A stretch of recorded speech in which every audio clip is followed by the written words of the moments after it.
Hey guys, tonight we're stepping into a world that doesn't appear in war posters, victory parades, or any photograph that ends up framed. The daily domestic life of the factory wife in 1940s industrial America, the woman who stayed home, managed everything, and waited. Not Rosie, not the defense plant, not the celebrated version with the bandana and the flexed arm. The other one. The one who stood at a kitchen window at 6 a.m. with a coffee cup, listening for the factory whistle the way you'd listen for a phone call you weren't sure would come. If you're new here, take a moment to like the video and subscribe, but only if you actually enjoy drifting off to detailed, humane, quietly haunting history. Genuine thanks too to the listener who pitched this subject a while back. It's been quietly taking up space in my head ever since, the way the good ones always do. Drop a comment telling me where you're listening from and what time it is for you. And if you happen to know what Zarnina is, please say so, because statistically most of you are about to find out. Get comfortable. Lower the lights, set something humming for soft white noise, and tuck the blanket in close, and maybe keep your hands still tonight, because kneading is, against all odds, a whole subplot in this one. Did you ever stop to think how a woman fed 4 people on $12 a week and still made it look like plenty? What happens to a neighborhood where every household on the block traces back to the same department inside the same plant? Could you knead yellow dye into a block of white lard with your bare hands and still feel hopeful about dinner? Did you know the Western Union bicycle had its own sound on the pavement and that women stood at their windows to see which door it stopped at? How do you write a letter to a man in a theatre of war when a stranger with scissors will read it before he does? And when the last stockings vanished into parachute silk, what did you do? Paint your legs and trust a neighbour to draw the seams straight with an eyebrow pencil? What does it do to a person, year after year, to feel the factory in her chest before she ever hears it with her ears? Congratulations! You just woke up in Hamtramck, Michigan, 1943. It's 5:40 inches the morning and the Dodge main is already breathing. You can feel it in the floorboards before your feet touch them.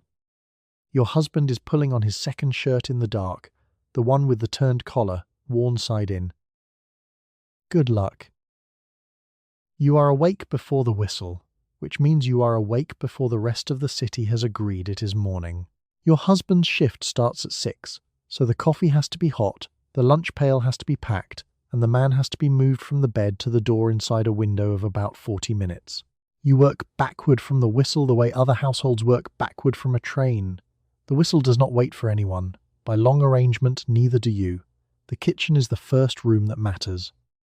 The cast iron skillet comes off its hook before the overhead light is on, because you know the hook by feel the same way. You know the third stair creaks and the cold water tap needs a quarter turn past where it feels like enough. The lard is in a coffee can by the stove, pork fat you rendered yourself, solid, white, and patient, going slightly translucent at the edges where the heat gets it. A spoonful into the skillet, the fat spreads. The kitchen begins to smell like something is about to happen. The coffee is not coffee the way the word sounds now. It's coffee stretched with chicory, or reused grounds from yesterday pressed down and run through again, because coffee is 28 cents a pound and the household budget does not have an asterisk for luxuries. You pour it black because cream is accounted for and sugar has been rationed since May. Your husband drinks it without comment. He has never commented. This is not gratitude or ingratitude. It's the particular silence of a man who is still mostly asleep and knows the whistle is coming. The lunch pail is a ceremony with rules. A sandwich, bread with whatever the bread can hold, which this week is a thin scrape of lard and a slice of something that was part of a larger piece of meat 3 days ago and has been travelling the menu ever since. A pickle, wrapped in waxed paper. Maybe a hard-boiled egg if Tuesday's shopping went well, which it didn't. Quite. You pack it the same way every morning. Sandwich on the bottom, small things on top, lid pressed down with the heel of your hand. Władysław Nowak, 3 doors down, packs his own pail because his wife works nights at the laundry. You know this because his sandwich is always wrong, and the other men tell their wives, and the wives find it sad in a practical way. Your husband pulls on his work clothes in the dark. The clothes smell like the plant, even clean, a mineral smell, faintly oily, like the air inside a machine. It's not a bad smell. Not a good smell, just a smell that means he came home yesterday, which is the information the smell has always been delivering. He eats standing at the counter because sitting down is for after the shift, when the body has earned the chair. You stand too. This is not solidarity. This is the kitchen in 1942, and it is too small for two people to sit and also have legs. The whistle, when it comes, arrives as a vibration first. You feel it in the window glass, in the floor, in the back of your teeth before it becomes sound. Ford's River Rouge does this. Dodge Main does this. Whatever plant is close enough to have claimed your block does this. The men on your street step out their doors within a minute of each other. Lunch pails swinging, moving toward the plant the way water moves downhill, not because anyone decides to, but because the grade is set and has always been set. You watch from the doorway until your husband turns the corner, then you go back inside. The coffee is still hot, the skillet needs wiping. The children haven't woken yet, which gives you somewhere between 8 and 12 minutes before that changes, and you already know what those minutes are for. You sit down at the kitchen table once a week with a pencil, a pay envelope, and a column of numbers that has to come out even. Your husband brings home somewhere between $40 and $50, and every dollar has a place to go before it reaches your hand. Rent comes out first, food comes out next, and food takes the largest share. Then utilities, then car fare, then whatever is left, which is rarely much. You are the one who does this arithmetic every week for the whole household. The rent is $6 to $9. That number is fixed, which is the only kind of number you trust. Food is $12 on a careful week, more if something goes wrong mid-month, less if you're very good at dried beans and very patient with cheaper cuts. Utilities run about $2, which seems reasonable until January, when the radiator decides it has opinions about the effort it's willing to make. Car fare is 50 cents a week. Because your husband doesn't walk to the Rouge or to Dodge Main, nobody does. It isn't that kind of distance. What's left after all that is somewhere between $3 and $8, depending on the month, the season, and whether anyone needed shoes. You manage this the way a chess player manages pieces, not trying to win, exactly, just trying to stay on the board.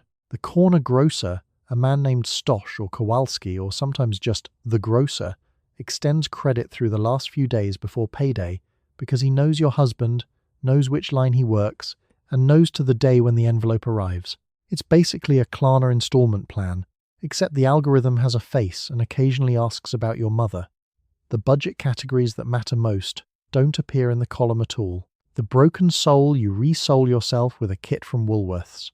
The aspirin you ration like a controlled substance. The single bar of ivory that has to last 3 weeks. These aren't line items, they're the spaces between line items, and you navigate them by instinct, so practiced it no longer feels like calculation. Marta, 2 doors down, keeps a separate coffee can, not the lard can, a different one, in the back of the cupboard behind the flour. She calls it the emergency fund. She feeds it a quarter when she can, sometimes a dime, sometimes nothing for a month. The can is small, the emergencies are not, but the can exists, and she keeps it, which is its own kind of statement. The hardest weeks are the ones where a fixed cost moves. The landlord raises rent $1. The utility company adjusts rates. A child needs a doctor visit, and the union health benefit doesn't cover everything, and the part it doesn't cover has to come from somewhere. You look at the column doesn't move.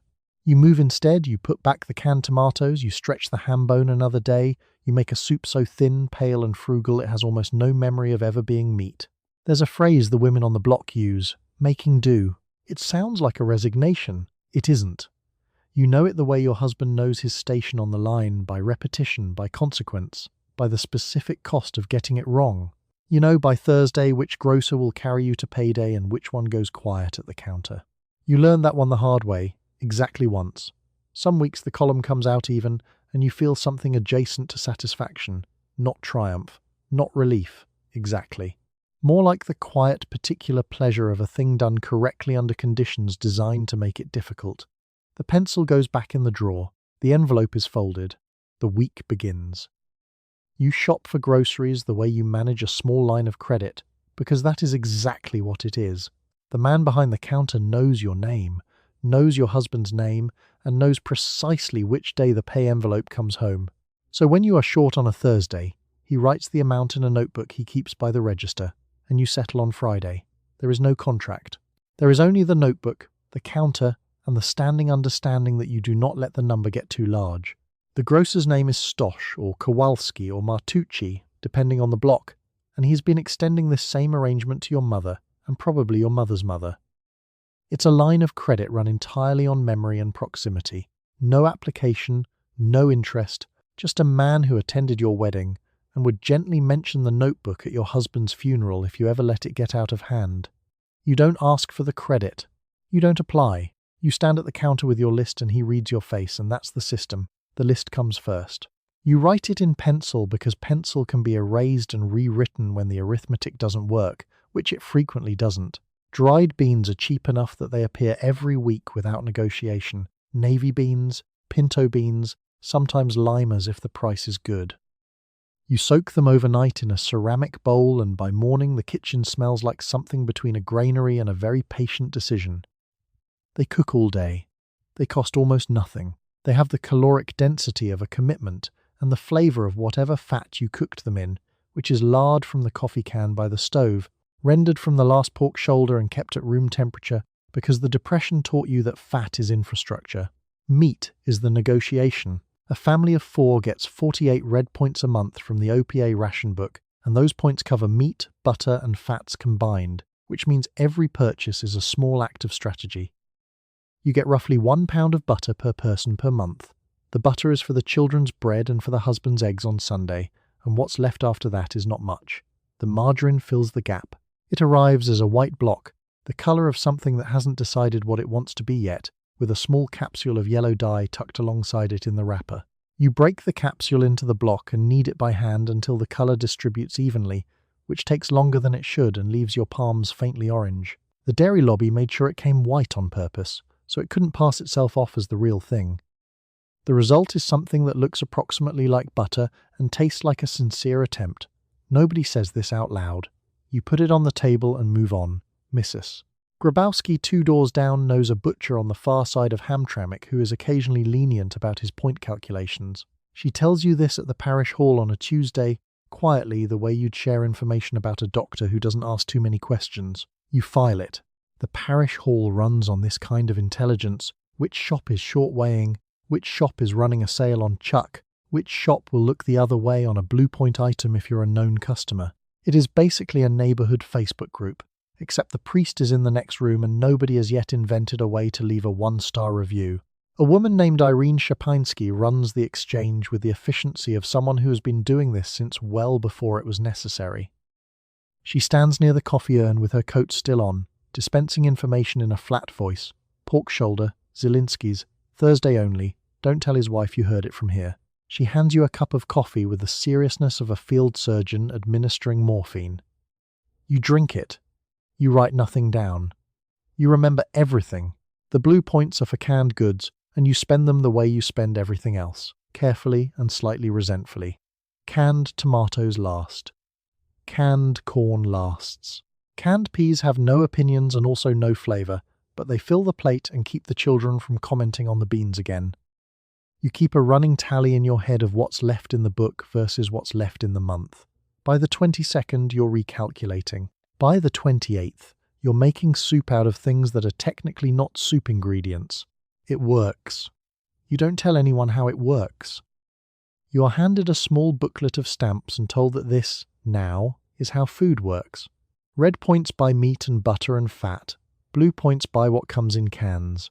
Your family of 4 gets a fixed number of each every month, and when they run out, no matter what the butcher still has sitting in his case.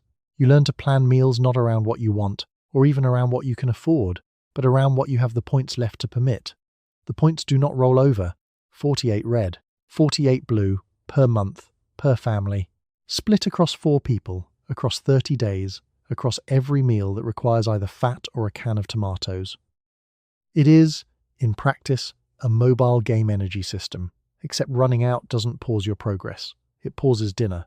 You sit at the kitchen table with the booklet open and a pencil, and you do the math before you go to the store, the way a treasurer does before a board meeting. Except the board is a pot of soup, and the stakes are whether anyone eats Thursday. Butter is where it starts. £1 per person per month. That sounds like a number until you start counting the mornings. There are 30 of them. You have 16 tablespoons. You start spreading thinner, and then thinner still, and somewhere around the 3rd week the bread is just warm. The butter has opinions about this. It disappears with the quiet certainty of something that knew it was overcommitted. This is where the white block comes in. The margarine arrives looking like lard dressed for a job interview, pale, waxy, and bloodless, holding its shape with the confidence of something that has never once been mistaken for food. Inside the wrapper, a small capsule of yellow dye. You puncture the capsule. You knead the colour through by hand, working the yellow into the white, until the whole mass turns the approximate shade of actual butter, except warmer and slightly uneven in the middle where your thumb kept losing interest. It takes about 10 minutes. It feels like forging a document. The dairy lobby made it illegal for margarine to arrive already yellow, which means the law has an official position on your breakfast spread, and that position is do it yourself. Sugar went first, in May of 42, ½ pound per person per week, which sounds reasonable until you are making a birthday cake for a 6-year-old in November and you've been rationing since spring. You keep the sugar in a small tin with a lid that fits too tight, because the tin having a lid that fits too tight is the only thing standing between you and a week of unsweetened everything. Vera Kolajewski from 2 doors down barters a cup of sugar for 3 hours of watching the baby. Nobody calls it barter. It's just what you do when the tin gets low. The art is substitution. Dried beans stretch meat. Lard, rendered from pork fat and kept in a coffee can by the stove, stands in for butter in anything that gets cooked. Applesauce replaces egg in certain recipes, though which recipes depends entirely on who told you and whether you trust them. You learn to extract the maximum use from the minimum input, which sounds like an engineering principle and functions exactly like one. You are the engineer. The raw materials are whatever you have left on the 23rd. A chuck roast costs 7 red points and about 40 cents. A pound of hamburger costs 6. Canned salmon costs 1 blue point and 15 cents, which makes it, mathematically, the most efficient protein in the known universe, a fact the salmon does nothing to make emotionally easier. You cook it with onion and a little of the lard and call it patties. Your husband eats them without comment. After a year of this, without comment is its own kind of compliment. You memorize the point values the way you memorize hymns, not by studying but by repetition, until the numbers arrive before the thought. A can of peas, 2 blue, a pound of bacon, 7 red. Cream cheese none, which feels like a clerical error but isn't. You walk the aisles of the store doing arithmetic before you touch anything, the pencil behind your ear for consultation. The booklet is soft at the edges from being opened every day. It has a coffee ring on the cover from being set down next to the percolator while you check the week. You bring home a block of margarine that is the wrong colour, and making it the right colour is now your job. The block is white, the pale white of lard, and it arrives with a small capsule of yellow dye you are expected to work in by hand. So you sit at the table and knead, folding the colour through the block until the streaks vanish and it looks, more or less, like the butter you cannot get. It takes a while, and your hands smell like it afterward. The margarine is sold white on purpose, by law, with the dye sold separately. The dairy lobby did this. They lobbied hard enough that coloured margarine was taxed in several states, which meant the manufacturers shipped it white and included the dye packet, so technically they weren't selling you something that looked like butter. They were selling you something that looked like lard, plus the means to change that, a legal distinction, a distinction that is currently all over your hands. The coffee can by the stove is not a coffee can. It's the lard tin, reused, labelled in your own handwriting, sitting at a permanent lean against the back burner because it is always half full and always in use. Rendered pork fat, saved from every roast, every chop, every leftover dripping. You fry in it. You season the cast iron with it. On mornings when the bread hasn't risen yet and the children need something, a smear of lard on toast is breakfast. It doesn't apologise for itself. It's just there, warm and faintly meaty and entirely functional, which is more than you can say for the margarine. The bread is yours too. White flour, water, a little salt, a cake of yeast you keep wrapped in wax paper in the icebox. You bake twice a week because store bread costs more per loaf and goes stale faster and doesn't smell the way your kitchen smells when the oven is running. The smell is yeast and heat and something just slightly fermented, like the air itself is rising. Your neighbour Bożena Wierzbicki, 2 doors down, husband in the forging department, knocks most Tuesday mornings because she can smell it from the street, and she has run out of the courage to wait. And then there are the beans. Navy beans or pinto beans, soaked overnight in a ceramic bowl that has been soaking beans since your mother-in-law gave it to you, and probably before that. By morning the water has gone cloudy and the kitchen carries a faint starchy, fermented smell that means dinner is already halfway organized. Beans stretch a week in a way that meat simply doesn't, and they hold up to whatever you add: a ham hock if there's one, the lard if there isn't, onion always, a little vinegar if you want them to taste like something made on purpose. A pot of beans costs almost nothing and feeds 4 people twice. The rationing board did not account for how well a woman who has always cooked this way will manage under rationing. Reasonably well, it turns out. Some weeks the points run thin before the month does. Those are the Czarnina weeks. If someone in the Polish Hill neighbourhood has slaughtered a duck, dark blood soup, cooked with vinegar so it won't clot, sweetened with prunes and raisins until it is something dark, sweet and sour, deeply strange and completely correct. You either grew up with it or you didn't. If you didn't, your face will say so. If you did, there's nothing like it in February when the wind is coming off the river and the plant is running double shifts and the house smells like the soup and the basement sauerkraut crock at the same time. The sauerkraut is down there right now, in a crock your husband carried up from his parents' house when they moved. Cabbage, salt, thyme, and a ceramic weight pressing it down. By the second week it has started working, a sharp, sour smell that rises through the floorboards and informs the whole house of its progress. You don't have to check on it. You can smell when it's ready. The crock has a certain confidence about its timeline, and it has never once asked for your input. You are baking with the wrong ingredients, and you are doing it on purpose, because the right ones are already spoken for. Sugar is rationed, so you reach for corn syrup and learn what it does to a cake. Butter is scarce, so the margarine stands in. When the red points run low near the end of the month, beef gives way to chicken, and chicken gives way to the organ meats the butcher is glad to be rid of. You keep a running ledger in your head of what substitutes for what. Most of it works. Some of it does not. The corn syrup cake is dense.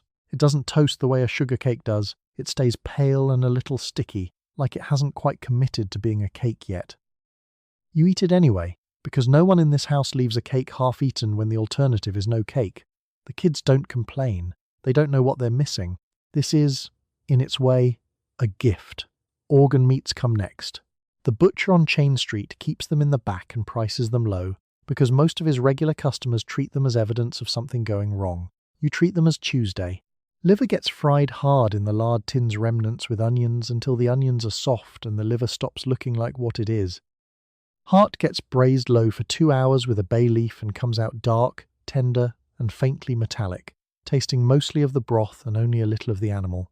Kidney needs soaking first, cold water, changed twice, or it will announce itself across the whole kitchen with a confidence nobody asked for. Miss us. Polanski on the corner has a way with tripe that her daughter-in-law doesn't understand, and her grandchildren are already refusing. She shows you once, standing at your stove with a dish towel tucked into her apron like a flag, stirring something pale and slow in your largest pot. The smell is complicated, not bad, just occupying more of the room than you expected. The point system has its own logic, and once you learn it, you stop being angry at it and start treating it like a puzzle with a monthly deadline: 48 red, 48 blue. The red ones are the serious ones: meat, butter, fat. The blue ones are for canned goods, and you hoard them toward the last week of the month the way a card player saves a particular hand. A can of tomatoes costs 5 blue points and stretches 3 dinners. A can of salmon costs 16 red and stretches 2. You do this arithmetic automatically now, the way you do multiplication. It lives in the same part of your brain as the rent and the gas bill. It doesn't sleep. Your canned goods shelf is organized by cost, not by category. Tomatoes on the left because they're cheap. The single can of tuna in the middle, saved. The soup cans your mother-in-law brought last month, which you haven't touched because touching them would mean deciding something. By the third week, substitution is just how you cook. You're not following a recipe anymore, you're negotiating with one. You know that evaporated milk replaces fresh in almost anything, that vinegar does something close to what lemon juice does, that a little extra salt makes a lean broth taste like it has more body than it does. You know that rolled oats stretched into a meatloaf adds bulk without spending a single red point, and that nobody at this table has ever once noticed. The meatloaf doesn't say. It just sits there, quietly successful, not mentioning the oats. Some substitutions don't land. The eggless chocolate cake from the War Food Administration pamphlet is a document of good intentions. It comes out flat. Flat and sincere, like a letter of apology from someone who doesn't quite understand what they did. You serve it with the last of the evaporated milk poured over the top, which helps, the way dim lighting helps. By late in the month, the meals get quieter. Not smaller, exactly, you're careful about that. Careful the way a person is careful when they know someone is watching, but simpler. Dried beans appear more often. Split pea soup with a ham hock you've been saving since the second week. Fried potatoes with onion, bread and dripping. These are not failures. These are the end of the month. And the end of the month has a texture all its own. And you know it the way you know winter. You start tomorrow's dinner tonight, because the food that is cheap is also the food that is slow. A pot of navy beans goes into water before you go to bed, to soak overnight in a ceramic bowl on the counter. Bread dough, on a baking day, takes its first rise while you sleep. The cheap food is the patient food, and feeding a family on a factory wage means starting meals in shifts that begin hours before anyone is hungry. You cook around the clock, in installments. The stove is rarely all the way cold. By morning the beans have swelled and the water has gone a little cloudy, with a smell that's starchy and faintly sour, like the bowl itself has been thinking hard overnight. You drain them and start fresh water and add whatever's going in, salt pork if you have it, a ham hock if the month is young, nothing if you're in the last week before the next paycheck. The beans don't mind, they cook for 3 hours regardless. They have nowhere to be. The lard earns its own corner. It lives in a coffee can beside the stove, rendered from pork fat and kept at room temperature because the icebox is for things that would otherwise argue. You scoop from it with a spoon that's been in the family longer than some of the children. A tablespoon goes into the cast iron for breakfast eggs. A little more for the bottom of the bean pot. Some for the bread crust if you're feeling generous, which is a concept that scales with what week of the month it is. The can never quite empties. You add to it as you render more. It is, in its way, a continuous document of everything you've cooked in the last 3 years. Bread day happens twice a week. You don't decide this. The household decides it through a quiet process of bread running out. Basia Wiersbicki, down the block, bakes on Tuesdays and Fridays. You bake on Mondays and Thursdays. The overlap is not an accident. It means someone on the street always has a loaf to lend, and the lending is tracked with a precision that would impress a small accounting firm. You owe Basia 1 loaf from 2 Saturdays ago. She hasn't mentioned it. She doesn't need to. The bread takes the whole afternoon from start to finish. First rise, punch down, second rise, then into the oven while you're starting something else on the back burner. The kitchen holds the yeast smell like it's been paid to. It fills the house from the back rooms forward, which means by the time your husband walks in from the plant, the smell has already arranged itself into something that suggests competence and warmth, and a woman who has everything under control. This is not entirely accurate, but the bread is doing its part. This is where Zarnina comes in, if you know how to make it and your mother-in-law is the kind who checks. Duck blood soup, cooked with vinegar to keep it from clotting, with prunes and raisins and noodles stirred in until the broth goes dark, glossy, and sweet-sour in a way that doesn't photograph well but tastes like someone's grandmother made a decision. You start it the day before a Sunday dinner, because the duck needs time and the blood needs the acid and the whole thing needs to be explained to anyone who didn't grow up with it. Twice you've had to talk a neighbour's child through the colour. The child recovered. The soup was fine. Downstairs, if the season is right, the sauerkraut crock is doing its own slow work in the basement. You packed it in late October, cabbage and salt, pressed under a plate weighted with a brick, left to ferment in the dark. By December the whole house knows it's down there. Not in a bad way. Not in a good way. Just in a way that is aggressively present, the way a strong opinion fills a room before anyone says a word. You bring up a bowlful when the pork shoulder needs company, or when it's Friday and there's no meat and something has to taste like effort. The dinner you served tonight was started yesterday. The dinner you'll serve tomorrow is already on the counter, soaking. Somewhere between those 2 meals is the one you're actually eating, which is whatever was left over, reheated and rearranged into something that resembles intention. Nothing in this kitchen is wasted. The bacon drippings go into a jar. The bread heel goes into the soup. The soup goes into the next soup. It's a closed system. It has been a closed system since before the war made it fashionable. You give Saturday morning to a dish that takes the whole morning, because that is what the recipe asks and what the week allows. In a Polish kitchen it might be zarnina, the duck blood soup, the blood stirred with vinegar so it will not clot, then cooked down with prunes and noodles into something dark and sweet and sour. In a Slavic one it is sauerkraut, the cabbage salted and pressed by hand into a crock in the basement. The dish is cheap, it is filling, and it is the one your mother made. You make it the same way she did. The czarnina starts with the carcass. You get the duck from the butcher on Chain Street, or from the man 2 blocks over who keeps birds in a yard that the city technically does not permit.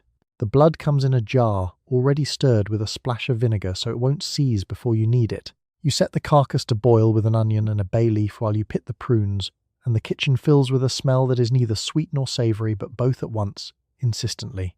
It is not a polite smell. It announces the weekend to the whole building. Missus. Kowalczyk upstairs knows when you're making it because her floorboards are your ceiling and the smell travels. She knocks sometime around 10 and stands in your doorway with a cup she doesn't need refilled, just checking. She tips her head at the pot the way you might acknowledge a relative you didn't choose. She doesn't stay long. She has her own pot. The sauerkraut is a different project entirely. That one belongs to October. You shred the cabbage yourself. 2-3 heads, pale, dense, and faintly green at the core. Salt it layer by layer in a ceramic crock. Press it down with your fists, then, with a plate weighted with a brick. The crock goes in the basement. For the first week it smells like nothing much. Then it smells like ambition. By week 3 it smells like the basement has developed strong opinions, and nothing you do upstairs fully contains them. Your husband doesn't notice anymore. You do. What these dishes actually cost is mostly invisible. The czarnina runs maybe 30 cents, all in. The sauerkraut costs even less, cabbage and salt and time. And time is the one ingredient the war never figured out how to ration. You have it on Saturday because the plant doesn't run on Saturday morning and the house is briefly, unusually quiet. The factory schedule gives you this. 6 days it takes him, and the kitchen runs fast and functional, short order. Saturday morning is the long game. You don't follow a written recipe. The measurements are in your hands, how much salt feels right against your palm, how dark the broth needs to look before you add the noodles. Your mother didn't write it down either. Nobody wrote it down. There were no index cards in these kitchens, and no spare afternoon to consult one if there had been. The bread from Thursday is staling on the counter, and you'll use the heels in the soup as a thickener, or toast them dry and eat them alongside. Nothing in this kitchen reaches the end of the week with its purpose unfulfilled. Beside the stove, the lard can sit patient, waiting to be useful. It usually is. You repair clothing instead of replacing it, because replacing it is not on the table. A frayed shirt collar does not mean a new shirt. It means you take the collar off, turn it over, and sew it back on with the worn side hidden underneath. A hole in a wool sock goes over a wooden darning egg, where you weave it shut a thread at a time. Work pants get patched at the knee before the knee gives out for good. Nothing is thrown away while there is still a way to keep it in service. There usually is. The sewing basket lives on the shelf by the radio. It's a tin that once held Danish butter cookies, the good ones with the fluted edges, and it's been holding thread and needles since before you moved in. Inside, spools in 4 colours, a seam ripper worn down to a nub, a small pair of scissors that belong to no one and everyone, and a thimble that belonged to your mother-in-law and fits only her. You use it anyway. It lists slightly to the left. Limitation order, L, 85, tells you your skirt cannot exceed 72 inches around the hem. Patch pockets on women's suits are now illegal. No cuffs on men's trousers. The War Production Board has measured your clothing and found it excessive. You are not asked for input. The order has opinions about how much fabric you require, and those opinions are firm. Nylons are the next casualty. There aren't any. They went into parachutes in 1942 and have not returned. What you have instead is a bottle of leg makeup, a brownish liquid you apply with a sponge up the back of your calf, your thigh, the back of your knee, and then your neighbour Irena stands behind you with an eyebrow pencil and draws a straight line from your ankle to the hem of your skirt to simulate the seam. Irena has a steady hand. You do the same for her on Sundays before Mass. The line has to be straight. It won't be straight. You do your best and walk quickly. The dress you wear most days is a house dress in dark cotton because dark cotton doesn't show grease. You have 3 of them. One is for general use, one is for company, and one is the one you wear when the other 2 are drying on the line. They are essentially the same dress in slightly different states of decline, faded, soft, and forgiving, in the way only an overwashed cotton can be. L85 does not regulate the houser dress, which suggests the War Production Board has never washed one. Mending is not a chore that gets scheduled, it accumulates in the tin. A Monday's torn seam sits next to a Thursday's loose button, and a Sunday sock with the heel worn through in the shape of a perfect oval. You work through it on evenings when the radio is on and the plant is running night shift, and the house is quiet except for the distant chest mix of River Rouge or Dodge Main doing whatever it does at 2 in the morning, which is the same thing it does at noon. Wojtek, whose hands come home every Friday with a specific grease under the fingernails that no amount of Gojo quite removes, goes through shirt collars in about 4 months. The cotton wears thin at the fold from the uniform collar he wears over it on the floor. When the collar frays, you take it off at the seam, flip it, press it with a damp cloth and a hot iron, and reattach it. The worn side faces down, the fresh side faces out. The shirt gets another 4 months. Wojtek does not notice. This is not a complaint. This is the point. The shoes are resoled, the buttons are saved off the shirts before the shirts become rags.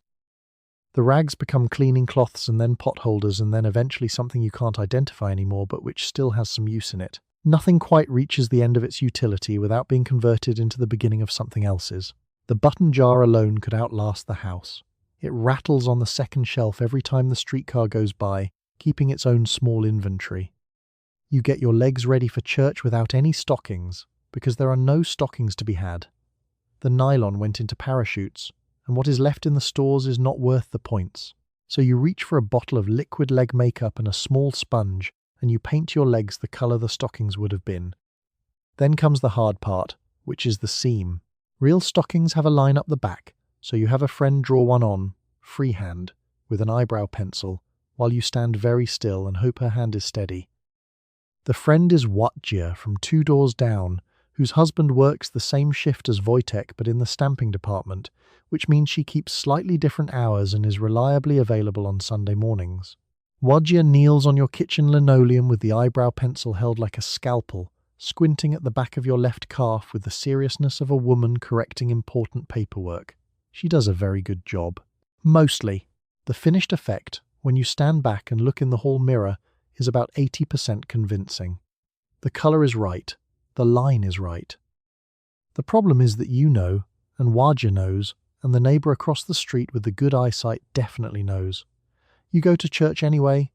Everyone at church has painted legs. Nobody says anything. The priest has seen worse. The liquid makeup itself deserves a moment. It comes in a small glass bottle. You shake it before opening because the pigment settles, and if you don't shake it, your left leg ends up a slightly different shade than your right leg, which has happened, and which Wadzia did not warn you about the first time. You apply it in long, smooth and careful strokes with the sponge, working upward from the ankle, and you let it dry before you put on your skirt. If it doesn't dry, you get a brown tied line on your slip, which is hard to explain and harder to wash out. The leg makeup is basically self-tanner, except the goal is to look like a completely different product entirely. Hosiery. Manufactured in a North Carolina mill that is now making something for the military instead. You are the workaround. Of course, the seam is the part that gives you away if anything does. A real stocking seam is perfectly straight because a machine made it. Wadja's seams are mostly straight. They curve slightly just above the ankle, where her hand wobbled, or where you shifted your weight, or where the floor has a soft spot that bounced the pencil.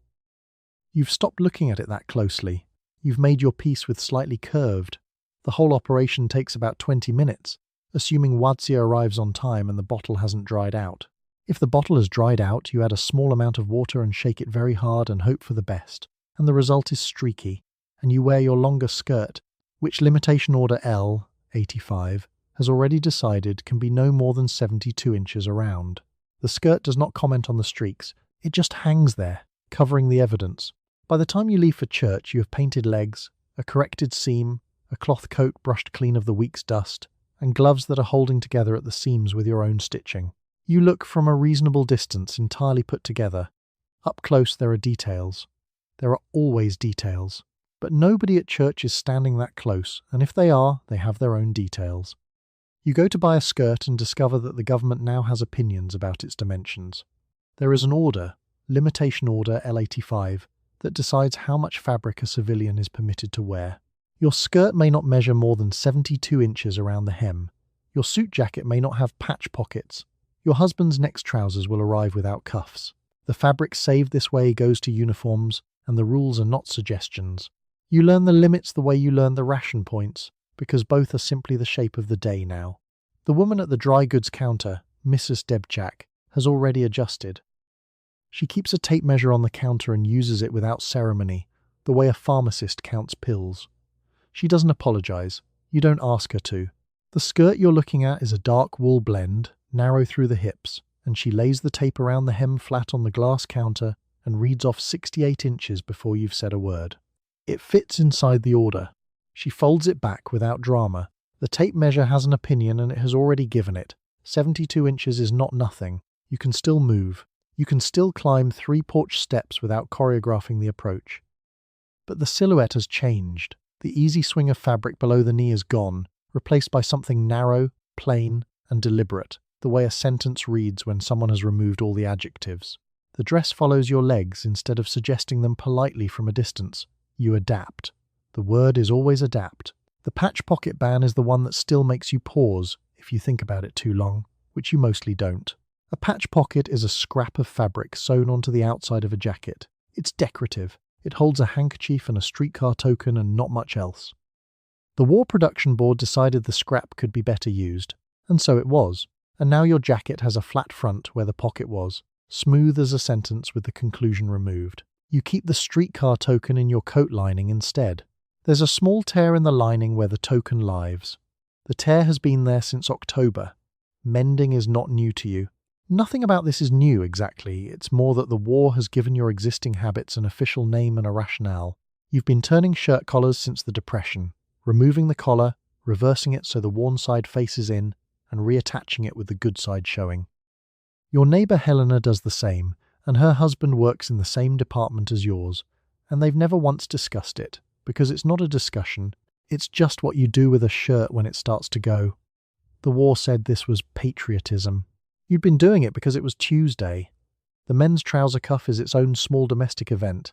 Your husband is briefly, mildly annoyed about this in the way he is briefly, mildly annoyed about most things that don't involve the plant. He examines the new trousers from Kresge's, runs his thumb along the unhemmed break, and says nothing further. The trousers are otherwise identical to the pair before. He wears them. The cuff is not, ultimately, the thing anyone was holding on to.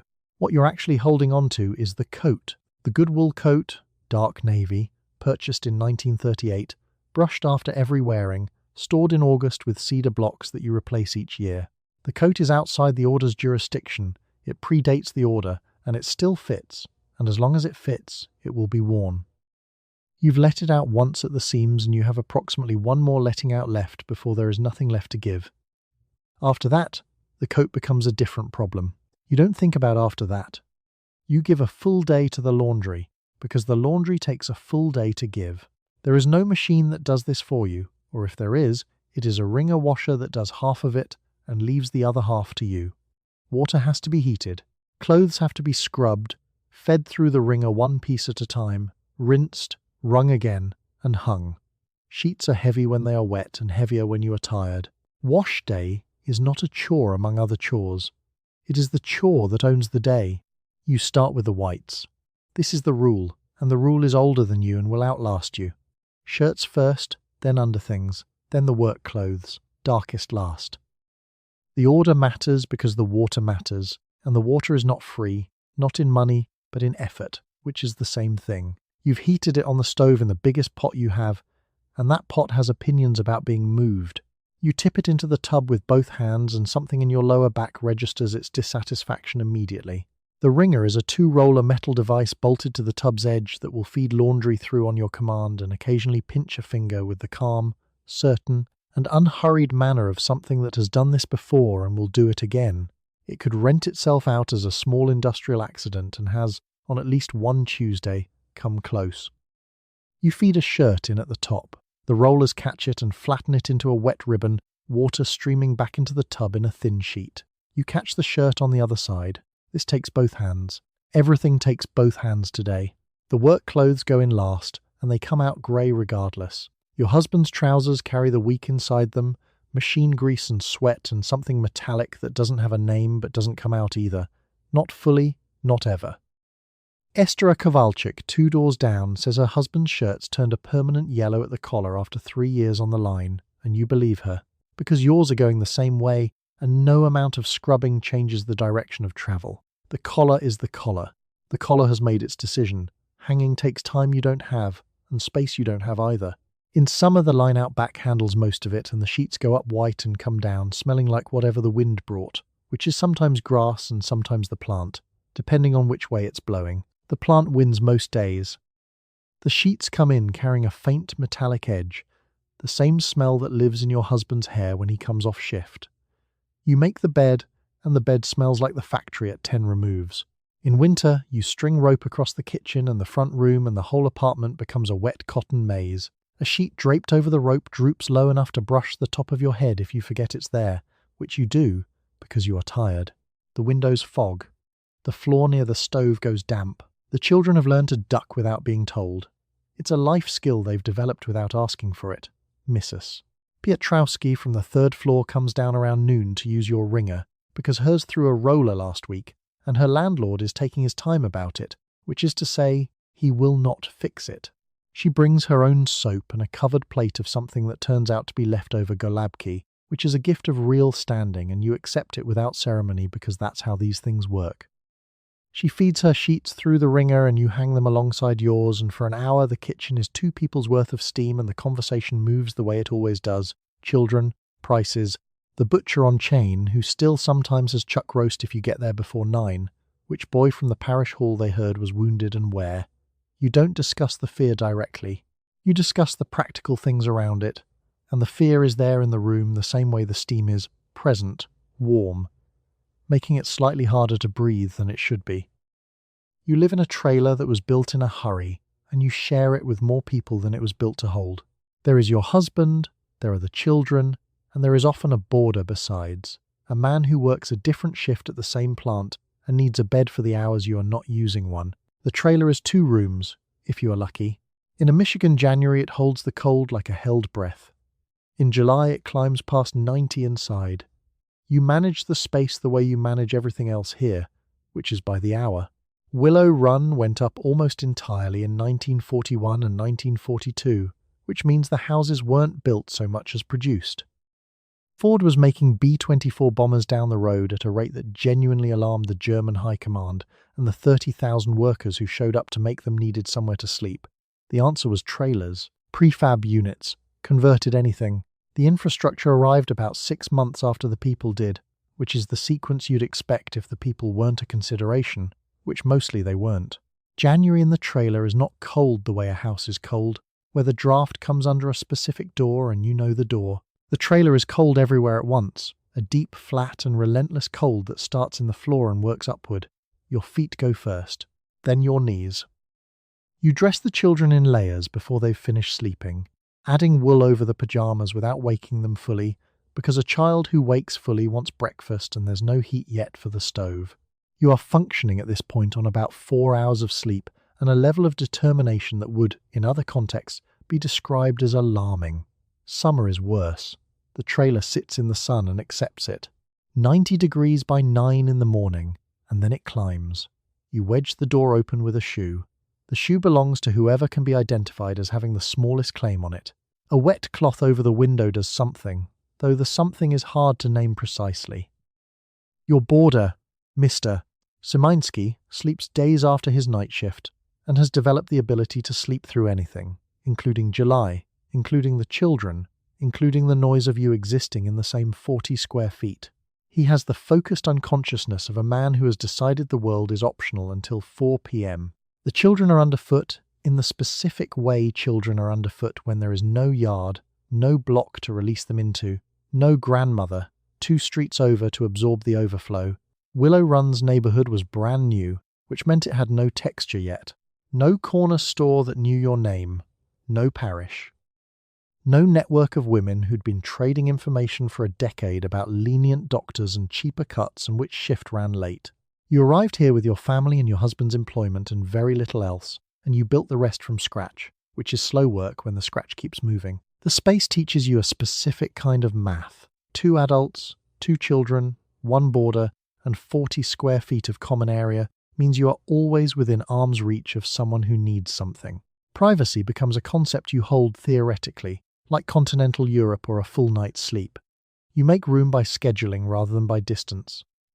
The boarder sleeps when your husband works. The children go to bed before anyone else needs the space.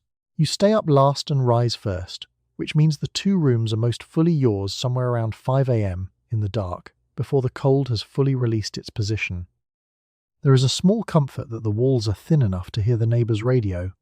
Mrs. Kowalczyk next door keeps hers on late. Some nights it's Tommy Dorsey. Some nights it's the news, which you don't always want to hear but which reaches you anyway, the way cold reaches you, through every available gap. You keep a household that never fully sleeps, because the people inside it sleep in shifts. Your husband works days, the boarder works nights. One bed serves both, still warm from one man when the other lies down in it. This means the house is always half awake and half asleep, and you are the one who keeps the 2 halves from colliding in the doorway. Breakfast for one is supper for the other, and the kitchen has to be ready for both. You keep the whole arrangement running on a schedule that exists only inside your head. The boarder's name is Raymond. He works the midnight turn at the stamping plant and comes in at 6:30 in the morning carrying his lunch pail, still smelling of the floor. He doesn't speak. He sits at the kitchen table, eats whatever you've left covered on a plate, nods once, and disappears behind the bedroom door. 45 minutes later, your husband comes out of that same door, dressed, and eats his breakfast at the same table without mentioning Raymond. The plate is clean. Raymond has the decency to wash it. The schedule isn't a schedule. It's a rotation around a single bed, 2 meals, 1 bathroom, and the sound of the plant whistle which you hear through the kitchen window at 5:50 in the morning whether you want to or not. The whistle doesn't care which shift you're running. It announces itself into the house the way a rooster would, except a rooster only does it once and has the grace to be embarrassed about it afterward. The tiredness has a specific texture by Wednesday, not sleepy exactly, something more load-bearing than that. You've been up since 5, you'll be up past 10, and somewhere in between you've cooked 2 breakfasts, 1 lunch, a supper, and heated water for the bathroom twice. The house runs because you run it. When you stop, it stops. You don't stop. The budget for all of this is $12 a week for food, and you are feeding 3 adults plus whatever children arrived in prior years looking like they belong to you. The corner grocer, his name is Stosh Wierzbicki, and he has been extending your family credit since before you were married, knows the pay schedule better than the plant does. He doesn't need collateral. He needs to know your husband works days, your boarder pays you $6 a week, and that the first of the month you settle up. That's store credit from the years before store credit needed an app. Stosh knew your mother, knows your husband's shift, and will tell you when the pork shoulder is about to turn. The terms are entirely his, and entirely fair. The beans are soaking again. There's always a ceramic bowl on the counter with beans soaking in it, overnight, so by morning the kitchen carries that faint, starchy, sour smell that means dinner is already decided. Navy beans this week, pinto beans last week. You cook them with a ham hock that cost fewer red points than actual ham and flavours 4 servings if you're disciplined about it. You are very disciplined about it. The ration book lives in the kitchen drawer next to the pencils, and you know its contents the way some women know their rosary, by feel, in the dark, without looking. Meanwhile, Raymond's Tuesday dinner is sitting under a cloth on the back of the stove, and it's been sitting there since 8:30, and it's a little past 6 in the morning now, and Raymond ate it at 6:42. He does this every Tuesday. He never says it's good. The cloth is the same cloth you've been using since 1939. The cloth has opinions about Raymond, but it keeps them to itself. The boarder money matters more than anyone says out loud. $6 a week from Raymond is the difference between making the $9 rent and not making it. And you know this, and Raymond probably knows you know this, which is why the plate always gets washed. There's a polite fiction running through the house that Raymond is a guest. He is not legally a tenant and not socially a guest. He is $6 and a clean plate, every week, on time. By Thursday you're calculating whether this week's red points will stretch to Saturday. Butter's already gone. It goes fast, because £1 per person per month sounds like a policy decision and turns out to be a personal insult. The white margarine block is on the counter, and in about 20 minutes you're going to break the yellow dye capsule into it and knead it until it looks approximately like the thing it isn't. Your daughter watches this process with the solemn focus of someone witnessing a minor industrial operation. She's not wrong. You tell time by the factory, not by the clock on the wall. The plant's whistle marks the start of the shift, the end of it, and the breaks in between, and the sound carries far enough that the whole neighbourhood runs on it. You time the meals to it. You time the children to it. When the whistle blows for the end of the shift, you know exactly how many minutes you have before your husband comes through the door, and dinner is measured against that number. The clock is for decoration. The whistle is the thing you actually obey. It's not a sound, exactly. Not the way a door creak is a sound, or a radio is a sound. It's more like a pressure change, deep, heavy, and certain. Something that moves through the window glass and settles into your sternum before your ears have processed it. You're peeling potatoes when it happens, and your hands know before your brain does. The kids at the table stop arguing. The dog lifts its head. The whole street takes one collective breath and recalibrates. In Hamtramck, this is extremely literal. You could walk down your block and name every household by department. The Kowalczyks in the Brown house. Body stamping, first shift. The Wierzbickas next door. Engine assembly, rotating. Old Mister. Piasecki at the end, retired now, but his son does trimline, second shift, which is why their dinner is always late and slightly resentful. The plant is less a place of employment and more a kind of municipal government that forgot to hold elections. It sets the hours, it sets the mood.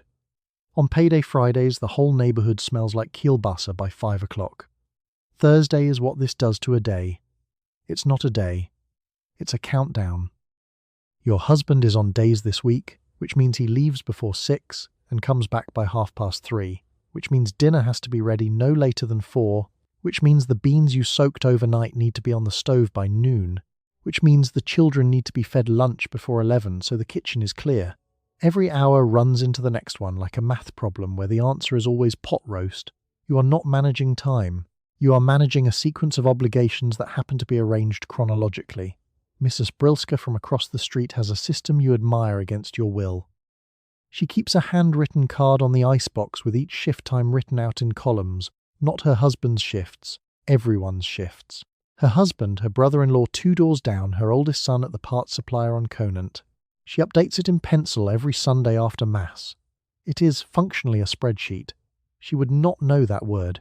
She'd say it's just keeping track. It's keeping track the way a ship's navigator keeps track, with the understanding that being wrong sinks something. The fear doesn't live in the loud moments. It lives in the minutes after the whistle. When the shift ends and the expected number of minutes pass and the door doesn't open, you don't panic. You wait. You stir the pot. You give it 5 more minutes, then 10, because he stopped to talk. He does that. He always does that. You know the exact point at which waiting becomes something else. Every factory wife on the block knows that point. Nobody has named it out loud because naming it would make it a permanent fixture in the room, and the room is already full. The industrial accident rate in 1943 ran to about 36,000 deaths nationally. You don't know that number. You know your neighbour Henrique lost 2 fingers in a stamping press in March and was back on the line in 6 weeks because the rent didn't pause to express condolences. You know the Milowski boy from Steent. Florian's lost his hand entirely and his wife started taking in ironing the same week. These facts circulate through the parish hall and the corner store and the front porch without ceremony. Nobody says isn't that terrible. It is terrible. Stating it adds nothing. So you listen for the whistle, and you count the minutes after, and you keep the pot on low so it can hold another 20 if it needs to. The pot is patient. It has been trained to be. You spend your day keeping children quiet so that a grown man can sleep through it. He worked the night shift, which means he comes home as the rest of the house is waking, and he sleeps while the sun is up and the children are at their loudest. So you become the keeper of the quiet. You move the play outdoors. You answer the door before it can be knocked on twice. You develop a particular kind of hearing, tuned to the one sound, a slammed door or a raised voice that could undo 3 hours of hard-won rest in a second. The bedroom door stays pulled shut. Not latched. Latching it would mean unlatching it later, and that click is enough. You leave a 1/4 inch of gap and call it closed. The floorboard directly outside the door has a creak in it you've mapped to the inch, and you step over it the way a person steps over a sleeping cat, not because someone told you to, because you learned it by accident once and spent the next 2 weeks making sure it never happened again. The children are outside, technically. You sent them out after breakfast with a heel of bread and a general understanding that coming back inside before noon meant trouble. Your neighbour, Dottie Krawczyk, does the same thing with her 3, so the yards fill up with children who have been collectively exiled by women trying to preserve something fragile and invisible. The children have no idea what they're preserving. They think it's about being loud. It isn't about being loud. It's about the man in the dark room who works 8 hours in a place that would kill him on a bad day and needs 5 hours of sleep to go back and do it again. The milkman knows. You left him a note 2 weeks after Eddie started nights, a folded square tucked under the empty bottles that said, "Please don't knock, just leave them." He leaves them. He doesn't even set them down hard. You've never met a milkman you respected more, and you've known 3. Around his sleep, the whole house quietly rearranges itself. The back door gets used instead of the front because the front door swings into the hallway and the hallway carries sound straight to the bedroom like a speaking tube. The radio stays off until 2 in the afternoon. You need bread dough with your whole body to keep the counter from rattling. You develop a specific way of setting down a pot, not placing it exactly, but releasing it by degrees until the weight transfers and the sound disappears. The pot doesn't agree with this method. It resists. You do it anyway. Your daughter Agnes is 7 and has learned to whisper without being asked. She just does it now, in the house, out of some accumulated understanding she couldn't explain if you asked her. She whispers to the cat. She whispers to her doll. She is becoming a quiet person, and you don't know yet whether to be proud of that. Of course, the sleeping schedule is its own kind of arithmetic. He sleeps from roughly 7 in the morning to noon or 1, which means your morning, the busiest part, the breakfast and the bread, and the neighbour stopping by and the coalman's truck, happens in near silence. The errands that make noise get scheduled for afternoon. The argument that needs to happen gets deferred until after dark. The crying, if there's any, goes into a dish towel pressed against your face in the kitchen with the water running, and yet the house is never fully quiet. There's the plant itself, 2 miles east, which you feel more than hear, that deep, steady and constant vibration coming up through the slab and into the soles of your feet. It doesn't wake him. It's the sound he grew up with, the sound this neighbourhood has always made. A screen door 3 houses down will wake him. The plant won't. He sleeps through the thing that could kill him and wakes up for the things that can't. That seems about right. You settle up with the grocer on payday, and the timing is not an accident. All week the small shortfalls have gone into his notebook. $1 here, 50 cents there, the things you needed before the money came. Now the envelope is home, so you walk down with what you owe, and the number gets wiped clean, ready to begin again on Monday. He extends the credit because he knows you will come. You come because he extended it. The whole arrangement runs on the single fact that everyone on the block knows exactly when payday falls. The grocer's name is Stosh Wisniewski, and he keeps the notebook behind the register next to a jar of hard candy he gives to children he likes and withholds from children he doesn't. He writes your balance in pencil, not pen. The pencil is a courtesy. It means the number isn't permanent yet. He taps the page with the eraser end when you walk in on Friday, not to pressure you, just to confirm he remembers. He remembers everything. He knows your husband is on the noon shift, knows your mother-in-law buys rye bread but not white, knows the Kowalski family 3 doors down is a week behind and has been for longer than is comfortable. The notebook is basically a neighbourhood credit bureau, except it runs on pencil lead and the algorithm is Stosh. Payday itself comes home in an envelope, folded once, horizontally, the way the paymaster hands them out at the gate. Your husband gives it to you whole. This is not discussed. It's simply how the money moves, from the plant to the envelope to you. And you are the one who knows what everything costs. The rent is $7.50 due on the 1st. The utilities run about $2 if you watch the gas. The grocer gets what he's owed. What's left is the week's operating budget, and you already know, before you open the envelope, roughly how much that will be.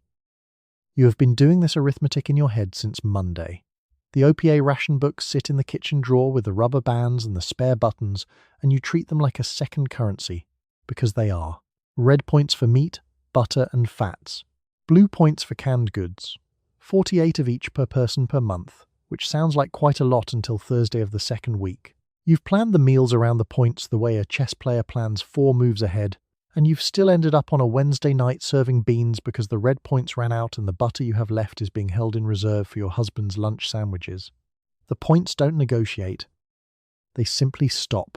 The margarine sits on the counter looking extremely innocent. It's a white block, about the density of cold lard, and it came in a box with a small orange capsule of yellow dye tucked alongside it like a surprise no one asked for. You break the capsule into the block and knead it with your hands until the colour distributes evenly, which takes about 4 minutes and turns the whole thing a shade of yellow that is not quite the colour of butter but is doing its best. The dairy lobby made sure it was sold white by law, on the theory that if it looked like chalk, nobody would want it. They were partially correct.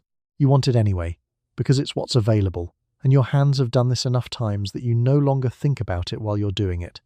The margarine accepts the dye without complaint. It doesn't taste the same. It knows it doesn't taste the same. You both move on.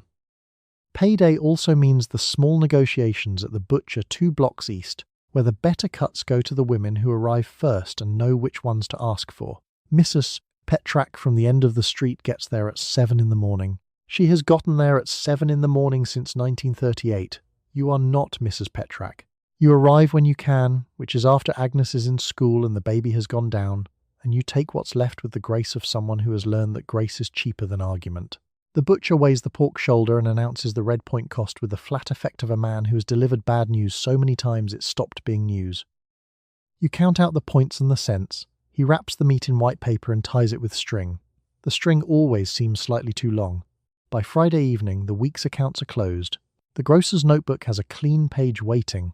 The ration books are lighter. The envelope is empty, or nearly, with a small reserve held back in the ceramic dish on the second shelf that no one mentions directly but everyone knows is there. It isn't savings. It's just the amount between you and the version of the week where something goes wrong. You go to Mass on Sunday, and you also go for everything that happens around it. The parish is where the neighbourhood gathers, which makes it where the neighbourhood's information moves. In the hall afterward, between the coffee and the folding chairs, you learn which butcher has the cheaper cuts this week, which doctor will see a family that cannot pay up front, and which boy from 2 streets over is not coming home. The sermon is the official business of the morning. The conversation in the hall is the part you genuinely cannot afford to miss. Let's talk about the coffee. It's not coffee.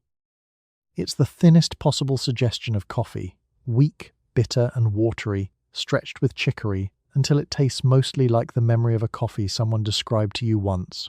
Mrs.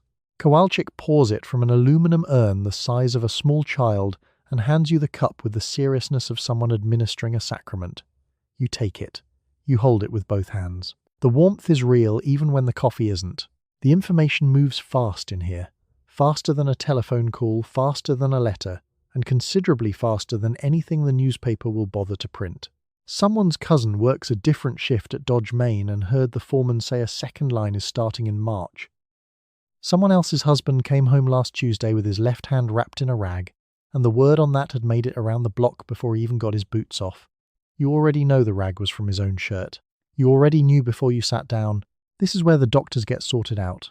There's one on Chain Street who doesn't ask how you're paying before he asks what's wrong, and in this neighbourhood, that distinction is the whole difference between going and not going. His name moves through the hall like a password. Dr. Niemiec. Soft N, you file it. You'll need it eventually, or someone you know will, and being the one who remembered is its own kind of currency in here. The wives of soldiers and the wives of defence workers don't always sit comfortably in the same folding chairs, and everyone in the hall has the social awareness to pretend they don't notice. A soldier's wife gets $50 a month from the government and a lot of moral credit. A defence worker's wife gets a real paycheck and a lot of quiet judgment. Neither one says anything about it directly. The parish hall is civilised, but the seating arranges itself with a precision that would impress a diplomat. Of course, the real business is the telegram news. When a boy from the parish is killed, everyone knows before the official notice even arrives. The network is that fast. Someone's sister is Western Union adjacent. Someone's neighbour saw the bicycle turn the corner. By Sunday, the name is already known, and the women in the hall are already calculating casseroles, childcare, who sits with the mother so she isn't alone on Tuesday when it all becomes real. The logistics of grief get organised here, quietly, between the cups of almost coffee and the folding chairs scraping against the linoleum. There's a bulletin board by the side door with handwritten cards pinned to it. One advertises a litter of kittens in need of homes. 3 are prayer requests. 1, in careful block letters, says only, "Anyone know good seamstress, fair price." Below that, someone has added a name and a cross street in different handwriting. The board has its own editorial voice. It has been adding unsigned commentary to notices since approximately 1938. Mrs. Grabowski is the one who knows everything and admits to knowing nothing. She sits near the urn every Sunday with her coat still on, which means she's ready to leave but never actually leaves. She adjusts her hat brim with one finger whenever someone says something interesting, which gives her away completely. You've watched her hat brim adjust 17 times this morning. The hall has had worse information systems. You decide, before anything else, whether this is a thing you treat at home or a thing worth $2. A doctor's visit costs between $2 and $5 out of pocket, which is real money against a food budget of $12 a week. So you triage. A cough gets a mustard plaster on the chest before it gets a physician. A sore throat gets goose grease and a wrapped scarf. You keep a small shelf of the remedies your mother kept, and you reach for the doctor only when that shelf has plainly run out of answers. The shelf is specific: camphor oil, a tin of Vicks, aspirin, used carefully because the bottle has to last, castor oil, which your children regard as a punishment rather than a treatment, and not entirely without justification. You also keep a lard can near the stove, and lard has opinions about its own range of application: chest rubs, skillet seasoning, the occasional burn, and at least 2 skin conditions nobody has named yet. The lard does not differentiate. The lard commits. Tuberculosis is the one you watch for. It runs worst in the steel cities. Pittsburgh sits at 47 per 100,000 in 1940, nearly double the national average. But it moves through any crowded block, and yours is crowded enough. You know the sound. A cough that is deep, harsh and stubborn, deepening over weeks instead of clearing. Your neighbour, Mrs. Kowalczyk's husband, has had that cough for 6 months. She doesn't say the word out loud. She just buys more onion poultices and watches him lose weight with the focused calm of a woman who has decided not to panic until she has more information. Streptomycin, the drug that will eventually work, doesn't exist for civilian use until 1946.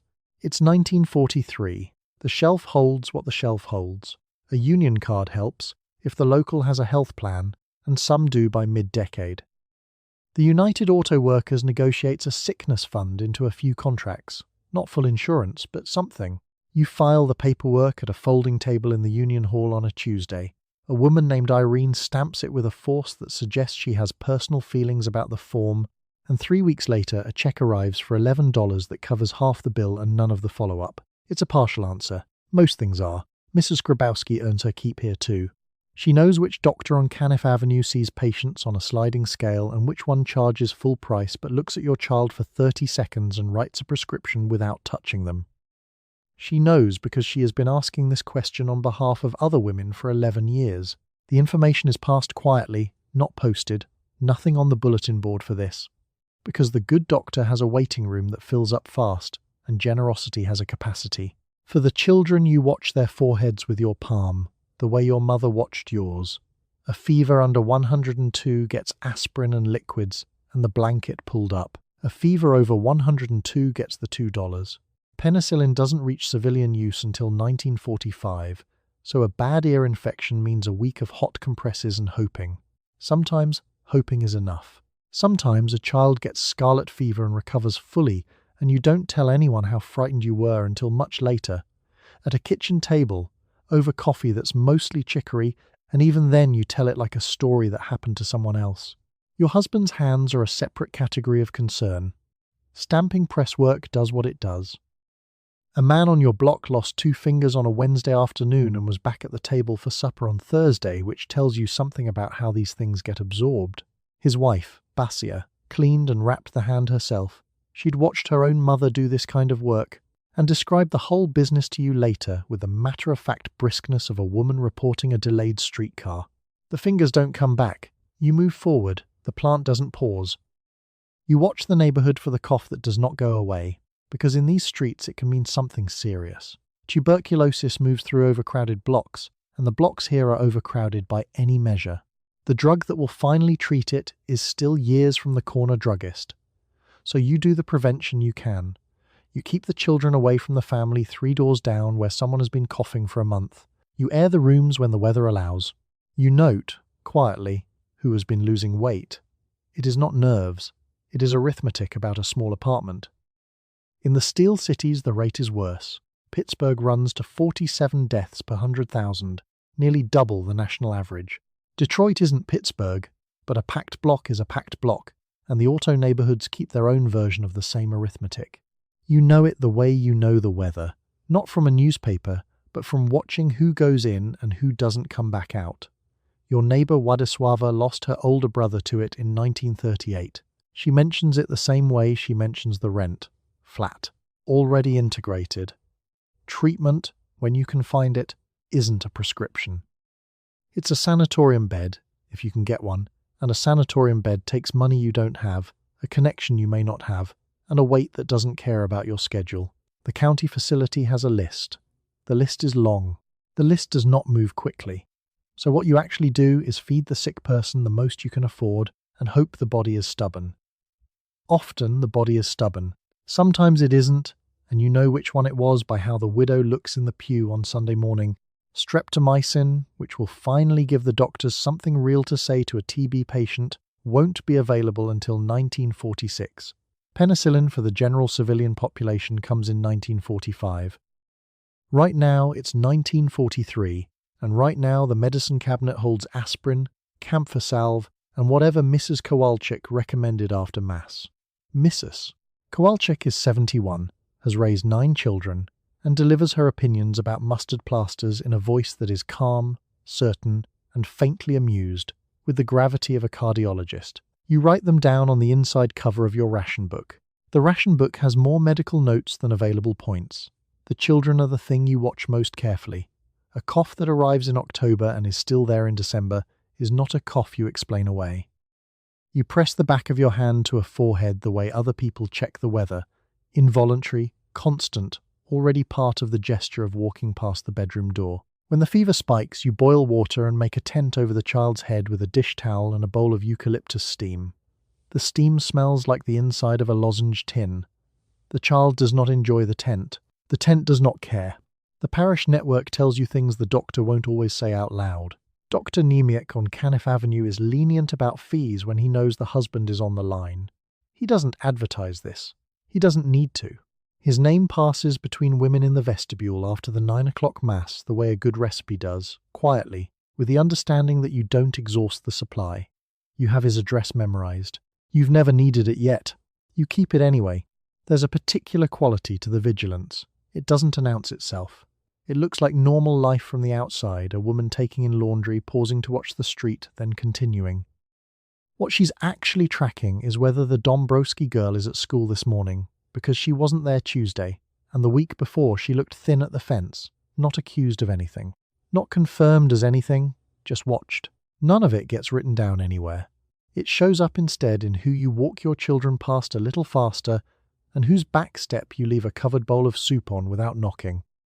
You learn to watch the street for a bicycle and to feel your stomach drop the moment you see one. The death notices come by telegram, and the telegrams come by a Western Union boy on a bicycle, pedalling slowly down the block reading house numbers.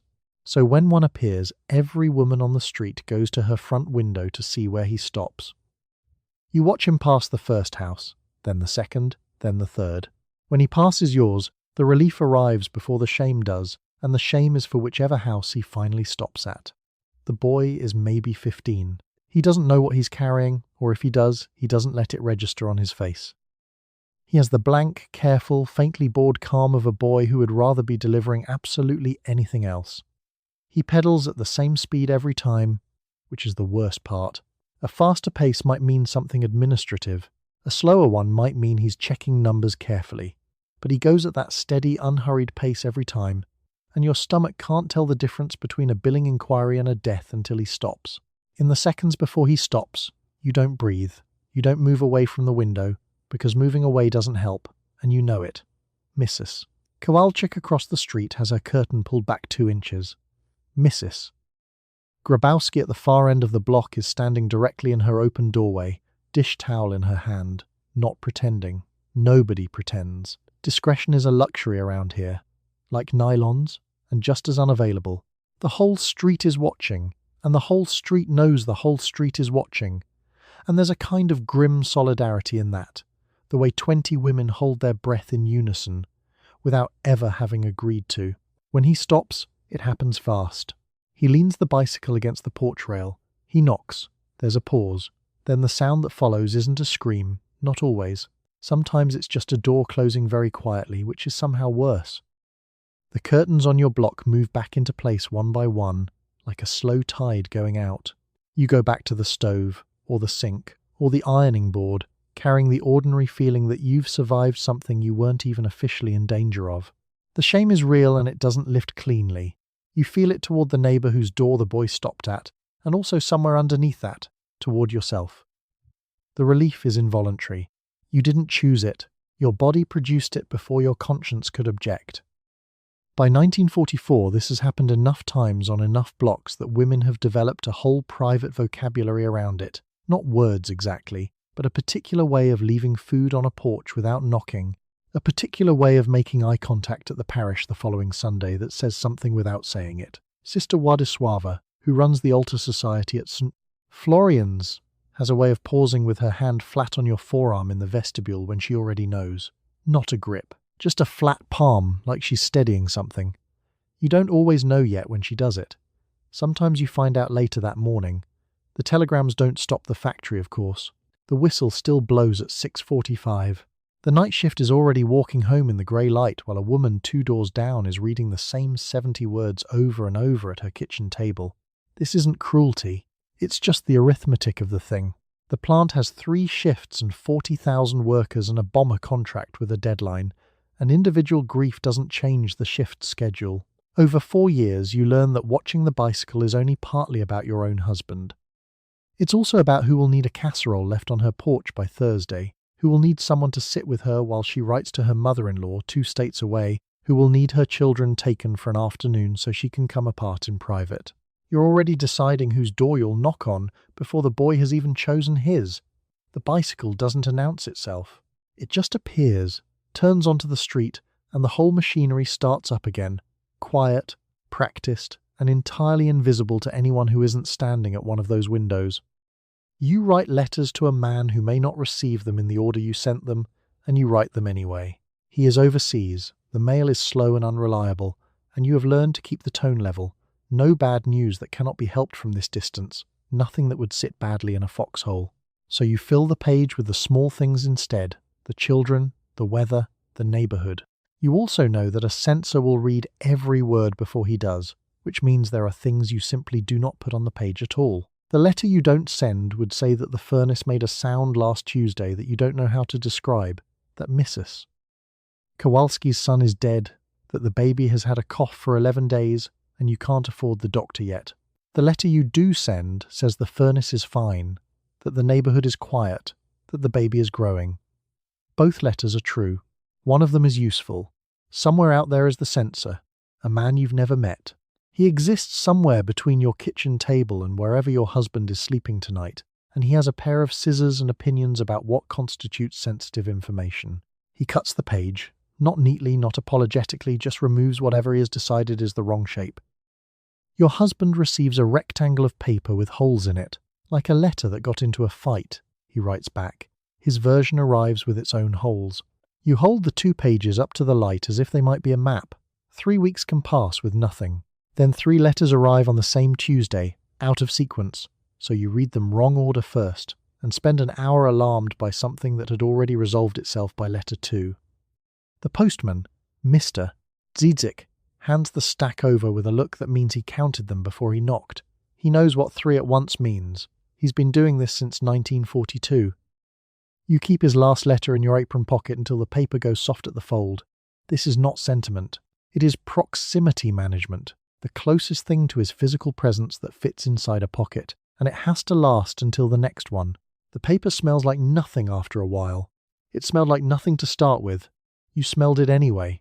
Writing back is its own problem. You sit at the kitchen table after the children are in bed, the radio going low so the house isn't entirely silent, and you try to assemble something that is honest without being frightening, warm without being desperate, detailed enough that he can picture it, but not so detailed that it makes him feel the distance more than he already does. This is a craft. Nobody taught it to you. You learnt it by writing letters that landed wrong and feeling the evidence in letters that came back a little more careful than before. You do not write, "I watched the Western Union boy from the front window again yesterday and felt guilty when he turned left." You write, "The neighbourhood is the same." It is. That's accurate. The neighbourhood is exactly, exhaustingly the same. Some women on the block have developed what you'd call a letter voice. a specific, slightly brighter version of themselves that only exists on the page. Hattie Pershik on the corner writes hers at the kitchen table every Sunday after Mass, in a hand that is small, even, and relentlessly cheerful. Using her good pen, the one her mother gave her, with the green cap, she dates them carefully. She numbers them in the top corner so her husband can read them in order if they arrive out of sequence, which they always do. The numbers are optimistic. They are also the most organized thing in her entire house, which is saying something because her house is very organized. You don't know what he writes back that the censor removes. You know the holes. You know the shape of the absence. 12 words here. A sentence and a half there. Whatever it was, he wanted you to have it, and someone between here and there decided you shouldn't. And now it's just a rectangle of light where information used to be. You've stopped being angry about it.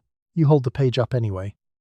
You go 3 weeks with an empty mailbox, and then 3 letters arrive on the same afternoon, all out of order. You read them in the wrong sequence and work out which came first from the things they mention. Some have holes cut clean through the paper, where a censor removed a sentence that named a place or a movement. You hold the page up to the light and read around the gap. The letters are weeks old by the time they reach you, so the man writing them is reporting from a past you can no longer do anything about. The holes are the strangest part, not the absence. You've learned to expect absence, but the shape of it. A clean rectangle, about the size of a thumbnail, right in the middle of a sentence. Something was there. A word. Maybe 2. The sentence continues on the other side of the gap like nothing happened, and you try to fill in what was removed from the surrounding words the way you'd fill in a crossword, except you never find out if you're right. The page has opinions about what you're allowed to know. You note those opinions and move on. Sequence is the next puzzle. He numbers his letters, most of them do, after the first few months. Once they understand the mail works like this. Letter 14 arrives, then 11, then 15, which references something from 12, which still hasn't come. You keep them in a stack on the side table, sorted by number, not by date received, and you update the stack when a missing one finally surfaces. The stack is its own small archive. It's also the only version of him you currently have, a neighbour, Mrs. Walczak from 2 doors down gets 4 in 1 week after 6 weeks of nothing. She sits on her front step and reads them in order, one after another, right there in the open. She doesn't go inside. She reads each one with a face that is steady, absorbed, and entirely closed, folds it, holds it for a moment, reads the next. Her youngest is pulling at her sleeve through the whole thing. She doesn't look up. The child eventually gives up and goes to sit on the porch railing, swinging his feet, watching his mother like she's a weather event he can't interpret. The information in the letters is careful. He knows what the censor will cut. So he talks around things the way you might describe a street without naming it, by what's on the corner, by the smell, by the direction the sun sits at a particular hour. You develop a fluency in the geography of implication. You read the letters twice, once for what they say, once for what's around the edges of what they say. By the second reading, you've usually picked up a detail that wasn't visible the first time. This is not what you expected letter reading to be. It turns out to require the same focused attention as balancing a budget you already know doesn't work. Some letters are cheerful in a way that doesn't quite line up with anything. Short sentences. Specific, grounded observations. A meal he had. A card game. A joke someone made. The cheer has a practiced quality, like a man walking normally past a guard. You recognize it because you do the same thing in your letters back. Between the two of you, you've been carefully reassuring each other across thousands of miles using letters that have been edited by strangers and delivered in the wrong order. The correspondence is basically a game of telephone, except the telephone is the United States Army, and one of you might not make it home. You set the letters down on the table after the third reading. The stack is tidy. The holes in the pages let in a little light when you hold them up, small bright gaps scattered through the paragraphs like windows in a wall. You'll read them again tonight, after the kids are asleep, in the quieter kind of attention the house gets at 11 o'clock. You'll probably find something you missed. You usually do. You keep the radio on through the long evening, because the alternative is a quiet you would rather not sit inside. The children are down, the dishes are done, and your husband is either at the plant or overseas, which leaves you and the set in the corner. So you turn it on for the company of it, the comedy programs, the music, the voices that put something in the room other than your own thoughts. You are not always listening closely. You mostly just want the sound of other people in the house at the end of a long day. The set itself is a piece of furniture, not a small one. Yours has a walnut cabinet with a cloth speaker face and a dial that takes both hands to turn in cold weather, because the knob has been loose since 1939 and nobody has fixed it. The repairman charges $2. $2 is groceries. The knob stays loose. The radio is not company, exactly. It is the shape of company, which, at the end of a long day in a house this quiet, turns out to be close enough. Friday nights you get Jack Benny. Tuesday you get Fibber McGee and Molly, and you know exactly when the hall closet gag is coming and you laugh anyway, which is its own small mercy. The Fibber McGee closet opens, everything crashes out, the audience roars, and for about 45 seconds the room feels genuinely inhabited. That's the whole transaction. 45 seconds of noise, and then the quiet retreats a little. The news programs are where the evening gets complicated. Gabriel Heater opens with his voice tipped slightly toward catastrophe, which is reassuring in a way you'd struggle to explain to anyone who wasn't also doing this. At least someone is narrating it. You sit with your mending in your lap, a collar being turned, or one of your son's socks with the heel worn through again, and you listen for place names. You are specifically listening for the name of where your husband's last letter was postmarked, though the postmark was blacked out, and you're mostly guessing from the stationery. The map in your head is incomplete and almost certainly wrong. You update it anyway. Beatrice Kowalski, 3 doors down, has a different system. She doesn't listen to the news. She listens to the big band programs and keeps the volume high enough that she doesn't have to decide whether to listen to the news.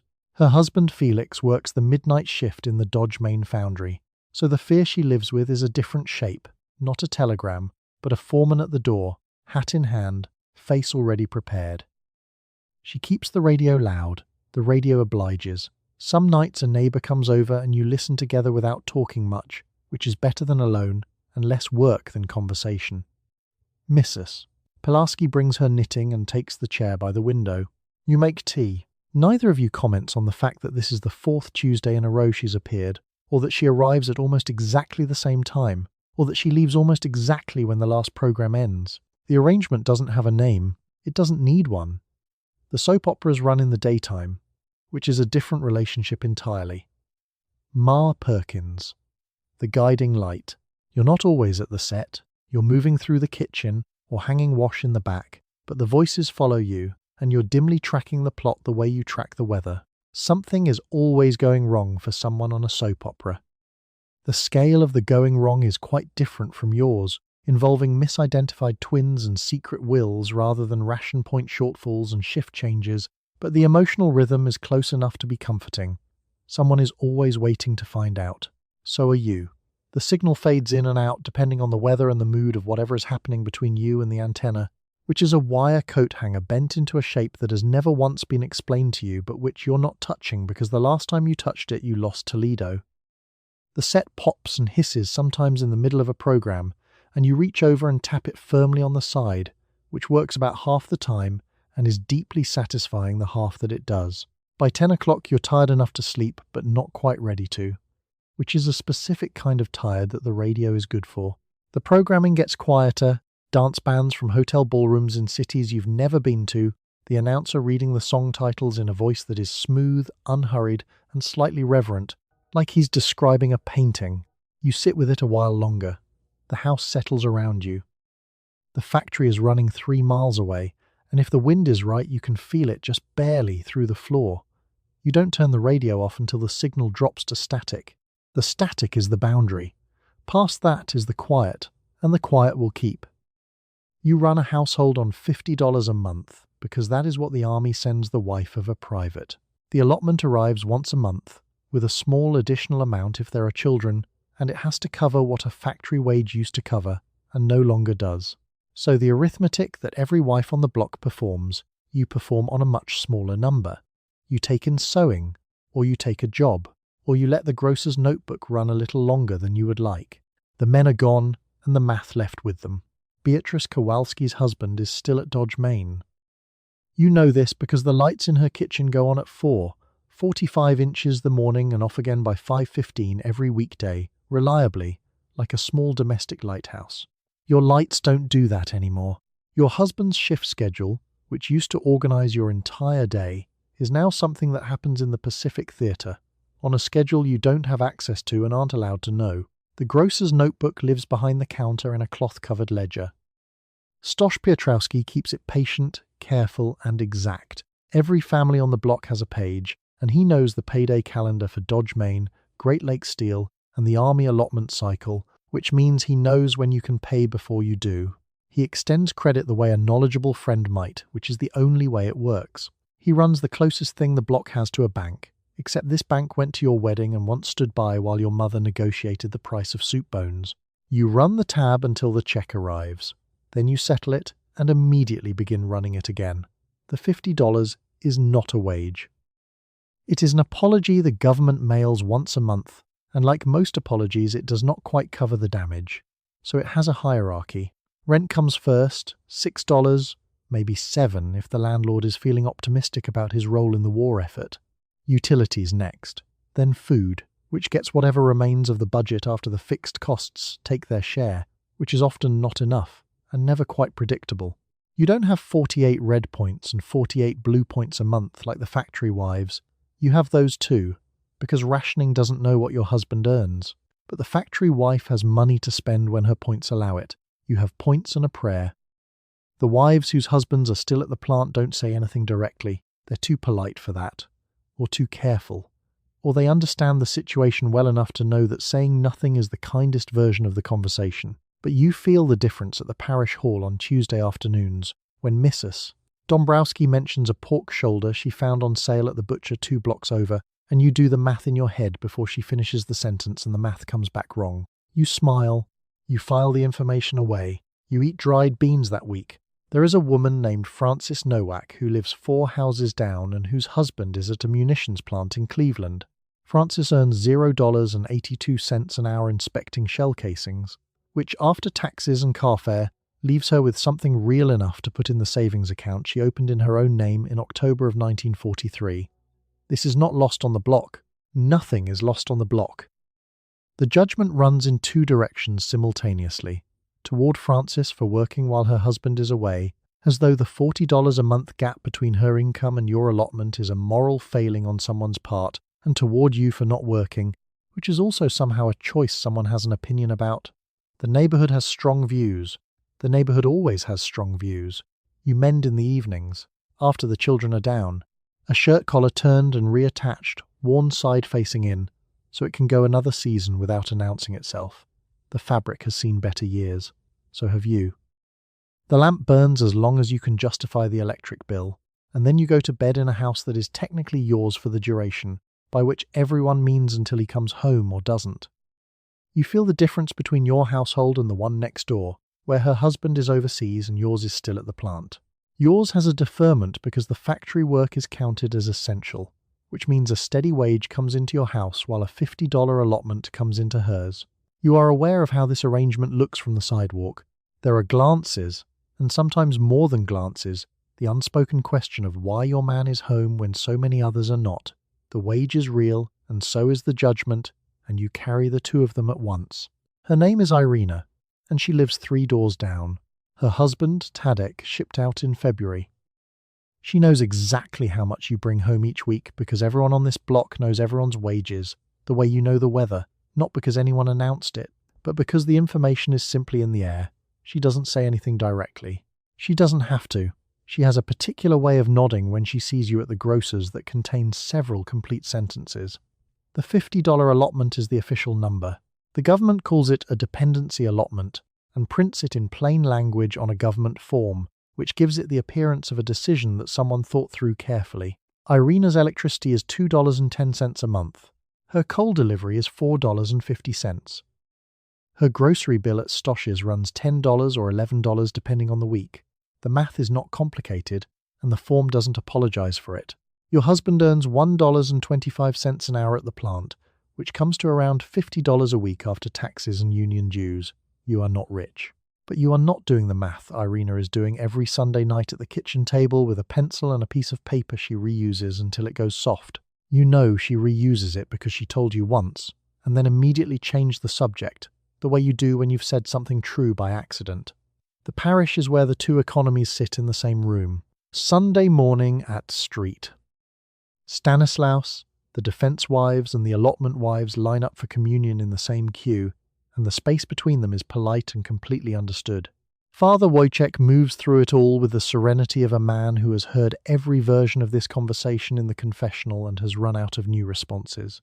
His face stays calm, patient, and unreadable. He gives the same penance regardless. He has his own system. There's a woman, Basia Kowalczyk, who sits in the third pew from the front and has 2 sons at the plant and a husband in the Pacific. She manages this by not acknowledging any of it directly. At the parish hall after Mass, she pours coffee with both hands, and if someone mentions the war, she pours slightly faster.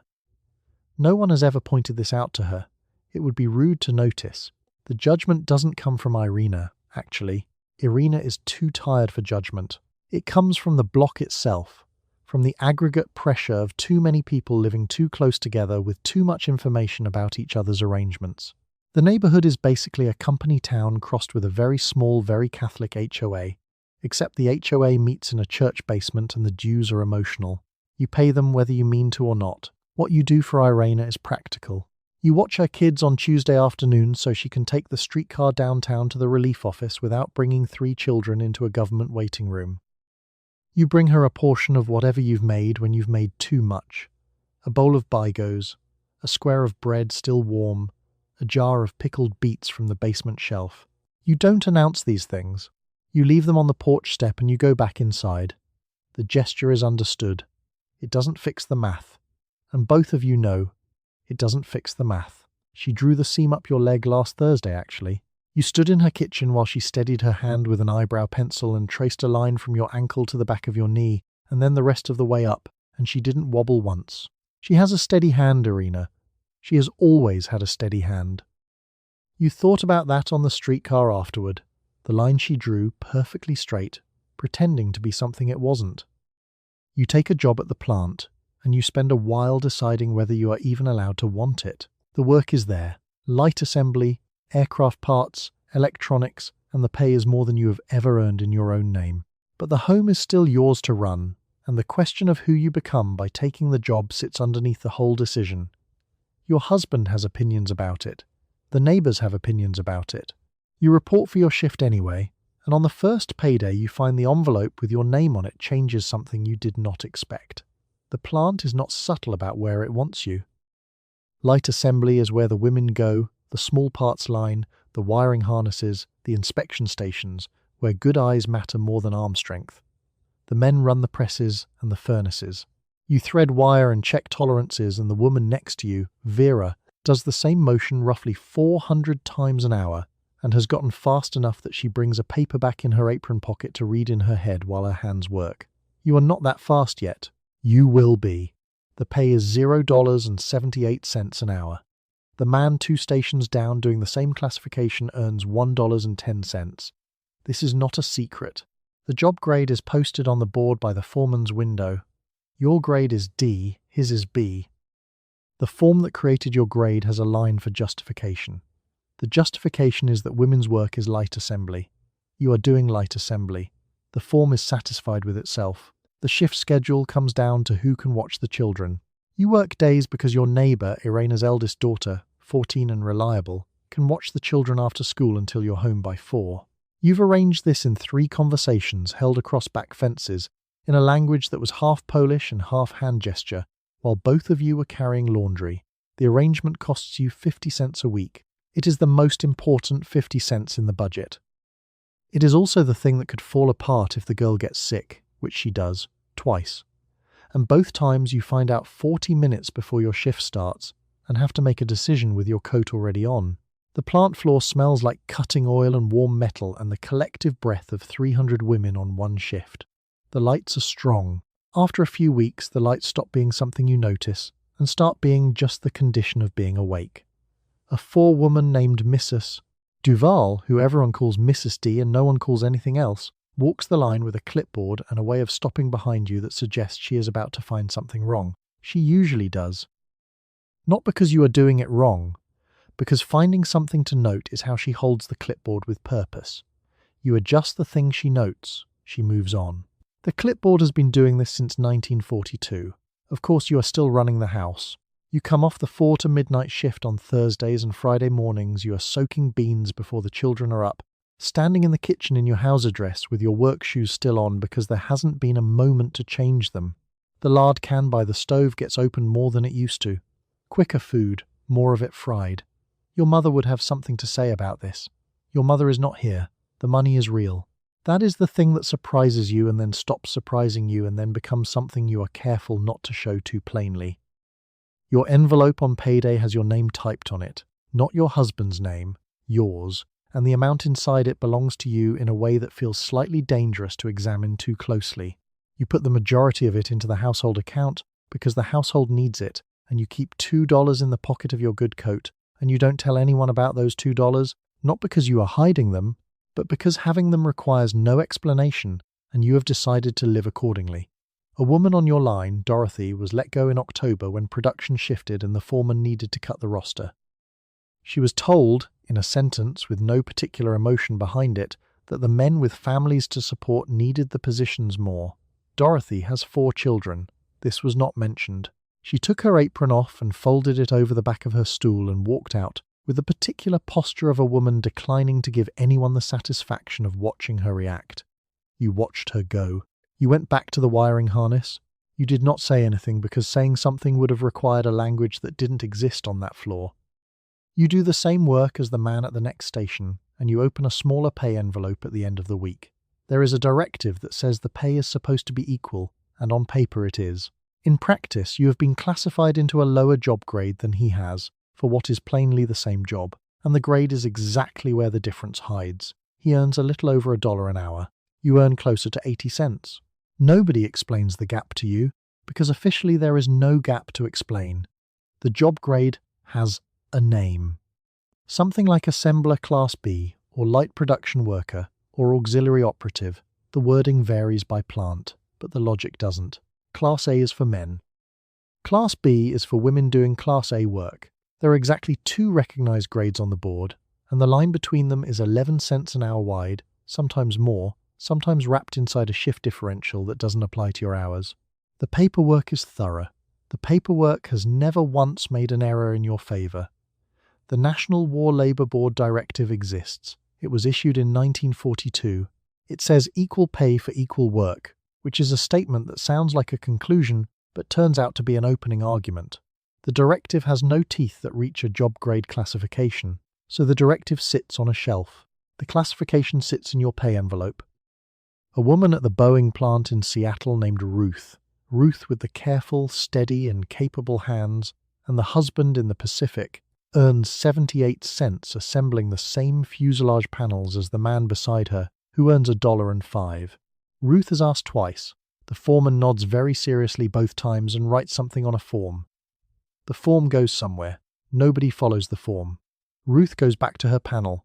The union makes it complicated. It negotiated the contract that includes the job grades. It also represents you. Both of these things are true simultaneously, and the tension between them lies entirely on your side of the equation. The steward is a man. The grievance committee is mostly men. They are not hostile exactly. They are preoccupied. Your classification is a smaller item on a longer agenda, somewhere below shift length and somewhere above parking.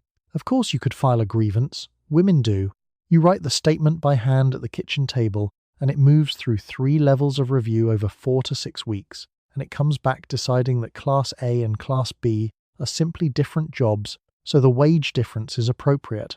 A woman named Stella on the night shift has filed 3. She keeps the carbon copies in a cigar box, less as evidence than as a record of having said something out loud. It is, in its way, a very tidy circle. What you actually earn, most weeks, is somewhere between $30 and $38 take-home. It is more than the allotment check. It is less than what your husband made at the same plant before his unit shipped. You are aware of both of these numbers the way you are aware of the weather, constantly, without having to think about it. The money is real. It goes into the coffee can on the second shelf, the one behind the oatmeal, which has been the household account since before you had a word for household account. At the bench beside yours, a woman named Gloria counts her envelope without looking at it. She's been here since 42, longer than you, knows which inspector looks the other way on a Tuesday and which one doesn't. She folds the bills into her coat pocket with the practiced efficiency of someone who stopped being surprised about the amount roughly 18 months ago. She doesn't say anything about it. Neither do you. The bench has heard this conversation enough times that it doesn't need to be spoken. You learn to read your husband's hands the moment he comes through the door, because the plant takes fingers the way it takes hours. The stamping presses run fast enough that a single moment of inattention is permanent, and a man who has lost a finger or two to one is not a rare sight on your block. When it happens to yours, the whole household absorbs it. Weeks of reduced pay, the doctor's bills, and a man at home who is shaken in ways he will not say out loud. The compensation exists. It is modest, and you will have to fight for it. Fighting for it has a particular shape. You don't go to a lawyer. You go to the union hall, which smells like cigarettes and institutional floor wax, and you wait on a bench while someone who has been doing this longer than you explains that the claim form has 3 parts, and the third part is the one that matters. The adjuster comes out. He has a clipboard. He looks at your husband's hand the way a mechanic looks at a car he's already decided isn't worth fixing. The claim is filed. The check, when it arrives, is not the number you were told to expect. The union rep says this is standard. You do not find this standard. Meanwhile, your husband is home. This is its own situation. He fills the kitchen in a way he doesn't when he's working, sitting at the table with his coffee going cold, his bandaged hand resting on the oilcloth, swollen, useless, and quiet, like a proposal nobody accepted. He won't be dramatic about it. He will be quiet, which is worse. Piotr, your neighbour Władysław's cousin, who lost 2 fingers on the line at Dodge, Maine in 1942, sat in his kitchen for 11 days before he went back, and his wife Helena told you later that the hardest part wasn't the hand. It was the way he kept looking at it. Like it owed him an explanation. The injury doesn't pause the household. Rent is still the 6th of the month. The beans are still soaking in the ceramic bowl by the sink, swelling into the faintly fermented smell that means tomorrow's dinner is already underway. The lard can by the stove still needs to stretch across the week. You do the arithmetic that you always do, but now with a smaller number at the top, and the arithmetic does not improve with the smaller number.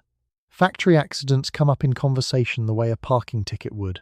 Someone mentions at the parish hall that the Kowalski boy on Taft Street caught his sleeve in a press and you nod, and someone else says he was lucky it was just the sleeve, and someone else says, well, and then the subject shifts to whether Street. Stanislaus is getting a new furnace. The casualness is not callousness. It's the particular fluency you develop when something happens often enough that you need language for it that doesn't stop the room every time. The plant's own response to an accident is brisk and administrative. There is an incident report. There is a company doctor who has seen this before and who will see it again before lunch. There is a form. The form has a line for the nature of the injury, a line for the date, and a line for the employee's return to work status, which the company doctor fills in with an optimism that borders on creative. The doctor has opinions about recovery timelines. The opinions run short. By 1943, 36,000 American workers are killed in industrial accidents in a single year. In some months, that number exceeds American combat deaths overseas. Nobody puts this on a poster. There's no campaign, no drive, no ribbon. It doesn't get a name the way the war does.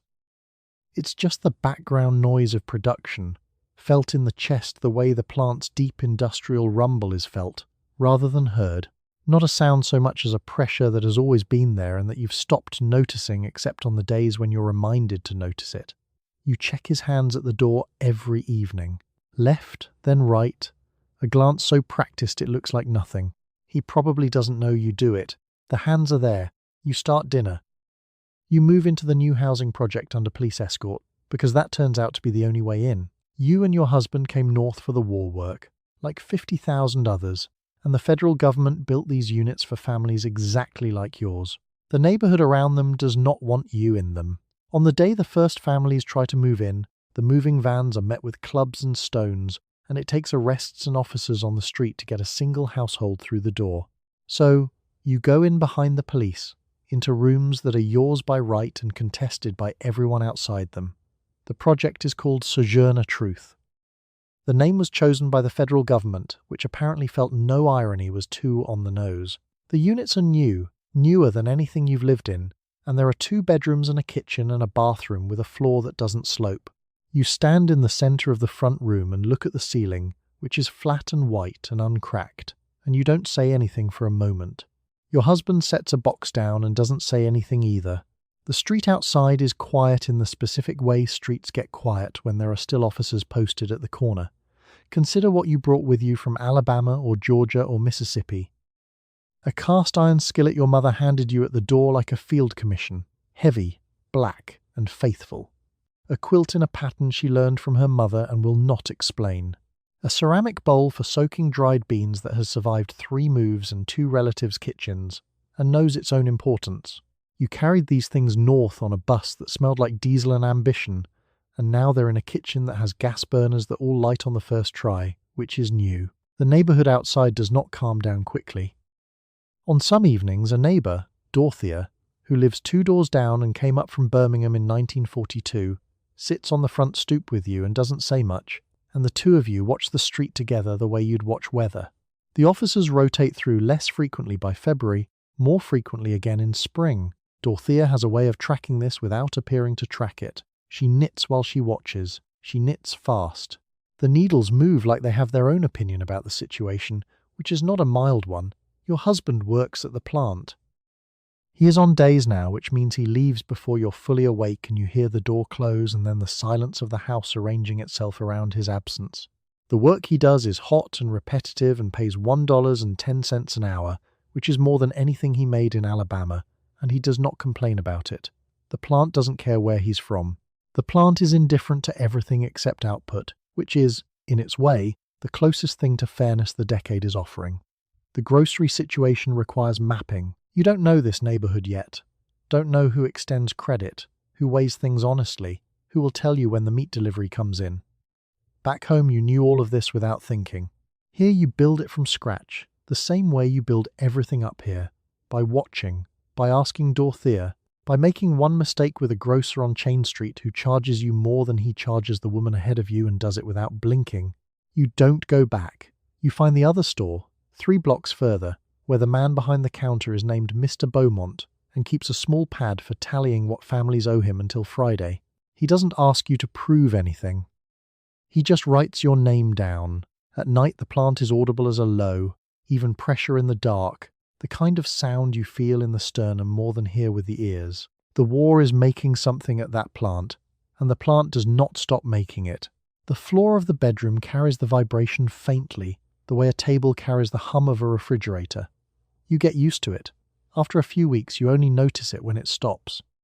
You are told that the job you have done well for 3 years is no longer yours, and that giving it up is the patriotic thing to do. The war is ending, the men are coming home, and the plants are letting the women go first to make room for them. The same union that argued for your equal pay during the war now argues that the returning men need the work more, so you clean out your station. The wage that was yours, the envelope with your name on it, the small independence that came with it, all of it goes back to the way things were before, ready or not. Cleaning out your station takes longer than it should. You've worked the same spot on the line for 3 years, long enough that you know the particular resistance of the machine, the exact angle to hold your wrist to avoid the vibration travelling up your arm, the small shelf you improvised with a tin lid where you kept your earplugs and your lunch. The work made your hands quick, sure, and useful, and now there is nowhere to put them. You take the tin lid down. You put the earplugs in your pocket. The machine doesn't notice you're leaving, which is the most honest thing about the whole transaction. A woman named Phyllis, who ran the press 2 stations down and whose husband came back from Okinawa with a hand that mostly works, boxes her things into a paper grocery sack and folds the top down with the care of someone wrapping a gift. She does it slowly, not because she's sad, or not only because she's sad, but because there is nothing after the folding that she is in a hurry to get to. The foreman gives a short speech. He's done it enough times by now that he has a rhythm. It has phrases like contribution to the war effort and grateful nation. It takes about 2 minutes. You nod through it. By November 1945, roughly 800,000 women have been laid off from manufacturing jobs nationwide. By the following spring, 3.25 million. The speed of it is something you were told for 4 years that your labour was essential, which was true. Now you are told your going home is also essential, which is also true, in the sense that it is happening.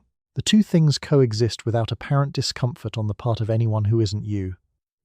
The pay envelope stops. This is the operational fact.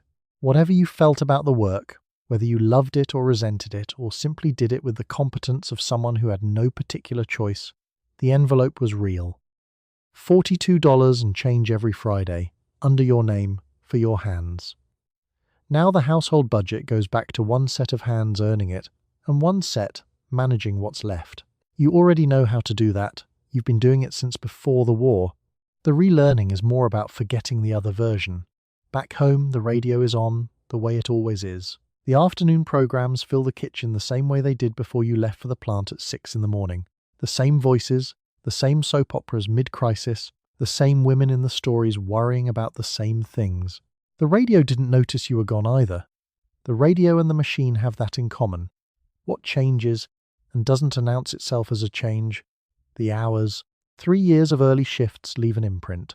You wake at 5:15 without the alarm, which was useful before and is now just a thing your body does whether you want it to or not. You stand in the kitchen in the dark before anyone else is up, and the quiet is very complete. The plant is running 2 shifts without you. You can feel the vibration from the floor, faintly, through your feet. It always felt like that. You just weren't home to notice it before. You get your husband back from the war, and you find that getting him back is not the end of the story. He has been gone for years. The man who returns is not quite the man who left, and the household he comes after home to is not quite the one he remembers either. You ran the whole thing alone the entire time. Now there are 2 of you again, and the 2 of you have to work out who does what, who decides what, and how to share the same small rooms after so long apart. The reunion is real. So is the adjustment underneath it. The first week is easy because it is mostly relief. You cook his favourite things with rationing still technically in place and the points nearly gone, and he eats without asking what anything cost. He sleeps long hours. You let him. He wanders the rooms touching things, the door frame, the radio knob, the edge of the kitchen table, the way a person checks that an object is solid, steady, and real. You watch him do it and say nothing, because there is nothing to say that would help faster than letting him touch the table. Let's talk about the kitchen, though. It's not his kitchen. It was never really his kitchen. For 3 years it has been yours in every particular. The lard can's position on the stove, the ceramic bowl you soak beans in overnight, the precise rotation of the weekly budget across 4 shelves of staples.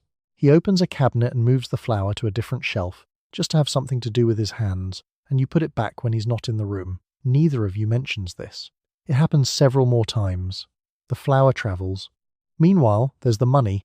You were laid off in the reconversion, so there's only one income again, his, which starts smaller than it should because he's coming back junior to men who never left. He wants to manage the budget. You let him try for 2 weeks. By the end of the 2nd week, he's short on the grocer and you cover it quietly from the envelope you kept behind the flour, in its original position, on its original shelf. He doesn't ask where the money came from. You don't explain. The envelope is not a secret exactly. It's more like institutional knowledge that hasn't transferred yet. The physical closeness is also a renegotiation. You slept alone for years.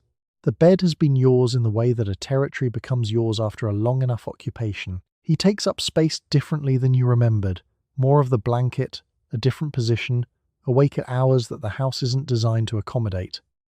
He's up at 2 in the morning some nights, sitting in the kitchen in the dark, and you hear the chair scrape and you lie still and wait to see if it's the kind of quiet that wants company or the kind that doesn't. Most nights you wait. Some nights you go. Your neighbour Vera's husband came back in October, and by March he'd rearranged the living room furniture twice and told her the way she was raising their son was too soft. Vera told you this at the parish hall on a Tuesday, the way women in your neighbourhood reported domestic information flat, without editorial. The fact laid on the table for whoever needed it. Another woman nodded. No one said anything about it being hard. Everyone already knew. The real work happens at the grocer's, in the checkout line. Mrs. Walchak, 3 doors down, got her husband back in August and says almost nothing about it, except one Tuesday she mentions, to nobody in particular, that the first month he couldn't sleep past 4 and it helped to just let him make the coffee. You file it away. Next week you'll file something back for someone else. Nobody calls it advice. It arrives like weather, and you've learned to dress for it. He finds work at the plant again by spring, and the house settles into a new rhythm that is mostly the old one, adjusted. The factory whistle sets the schedule again. He leaves before you're fully awake. The door closes. The house returns to a particular silence that is no longer solitude. It's just the hours between shifts, same as before. Except now you know he's coming home and that knowledge sits differently than hope did. Lighter. Less work. The flower ends up back in its original position eventually. He puts it there himself one afternoon without comment, which is as close as either of you comes to an official settlement. You pack up the flat and move to a house in a place that did not exist a few years ago. The wage is bigger now, steady and union-backed, big enough for a mortgage on a small house in a suburb built from nothing. There is a washing machine that needs no wringer. There is a refrigerator with a real freezer, so you no longer shop every single day. There is even, soon, a television set in the corner. Everything gets easier, and the easier it gets, the further you drift from the women who used to live 3 doors down. The house costs $7,990. The VA loan requires no down payment, which sounds like a gift until you understand it's also a leash. A mortgage binds you here, to this lawn, to this block of identical lawns, in a way a month-to-month flat never did. The neighbours are friendly. They wave from driveways. They do not know which department your husband works in. They don't know your mother. Nobody here knows your mother. That washing machine downstairs is not a washing machine. It's a Sears appliance on an installment plan, and it hums in the basement like it has somewhere to be. You used to do laundry in the kitchen on Mondays, wringing sheets through the hand roller with Basia from next door, one of you feeding, one of you catching, talking the whole time about the price of pork neck bones and whether Father Kowalski had looked thin at Sunday Mass. The new machine is quiet, tireless, and indifferent. It does the work alone, without conversation. The sheets come out just as clean. The corner grocer doesn't exist anymore. There's an A&P 2 miles away, which is close enough by car and completely unreachable without one. The A&P doesn't know you. It doesn't extend Tuesday credit because it knows payday is Friday, and it knows your husband and it knows your mother. The A&P has fluorescent lighting and a frozen food section and absolutely no interest in your personal circumstances. You pay at the register. The register doesn't comment. Helen, who used to live on the 2nd floor of your old building, is 4 towns over now in a house very much like yours. You write letters. The letters are cheerful. You mention the refrigerator. She mentions her refrigerator. Both of you know this is not the same as leaning through a window to shout something about the butcher on Chain Street, but the letters are what there is. The television arrives in a wooden cabinet in 1949. It has 2 channels and a lot of static and a tiny bright square of picture that the whole family arranges itself around after dinner. Your husband watches the news, your children watch the cartoons, you watch the household arrange itself into rows facing a corner, which is something that never happened in the old kitchen, where there was nowhere to face except each other. The television doesn't ask anything of you. That's the part nobody warned you about. A Sears refrigerator costs $249 now. The mangle wringer that took 2 people went first. Then the bread baking that filled the flat with yeast smell every Thursday. Then the twice-weekly shopping trips that were never only shopping trips. They were information exchanges, census-taking, a neighborhood running a head count of itself. You knew who was sick, who was behind on rent, which house had a telegram come. You knew because you walked past it. The new suburb has no block like that. It has a block, certainly. It just doesn't know it yet. The parish is farther now, a different parish, new faces, a priest who doesn't know that you were there. The winter of 43, when 4 boys from the block came home in different conditions, and one didn't come home at all. The new parish is fine. The coffee hour after Mass is pleasant. Nobody mentions duck blood soup or sauerkraut crocks or turning a collar so the worn side faces in.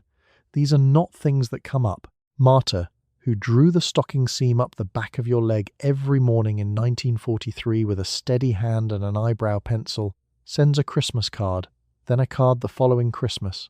Then the cards stop, the way things stop when there's no reason for them to start again. You keep hers in the kitchen drawer for a while, then you don't. And so the shift ends, the way every shift ended, not with a bell, but with a short list of things technically still undone. You manage the points. You stretched the beans past the limits of what Beans had agreed to. You painted a seam up the back of your own leg and called it getting dressed, and to its credit, the leg held up its end. You read letters with holes cut clean through them and filled the holes in yourself. usually wrong, always kindly. You sat with the radio on in the dark, not to listen, just so the house had another voice in it. Nobody handed these women a medal, a parade, or a paragraph in the textbook. They got Tuesday, then another Tuesday. And between the kneading and the watching and the waiting, they kept a whole loud, hungry, frightened world running by hand. So let tonight be the easy part. Let your shoulders drop. Let the kitchen go dark and the kettle go cold. Let the factory whistle blow for somebody else's morning. The points are counted. The beans are soaking. The margarine, for once, is already the right colour, and you didn't lift a finger. Rest now. Good night.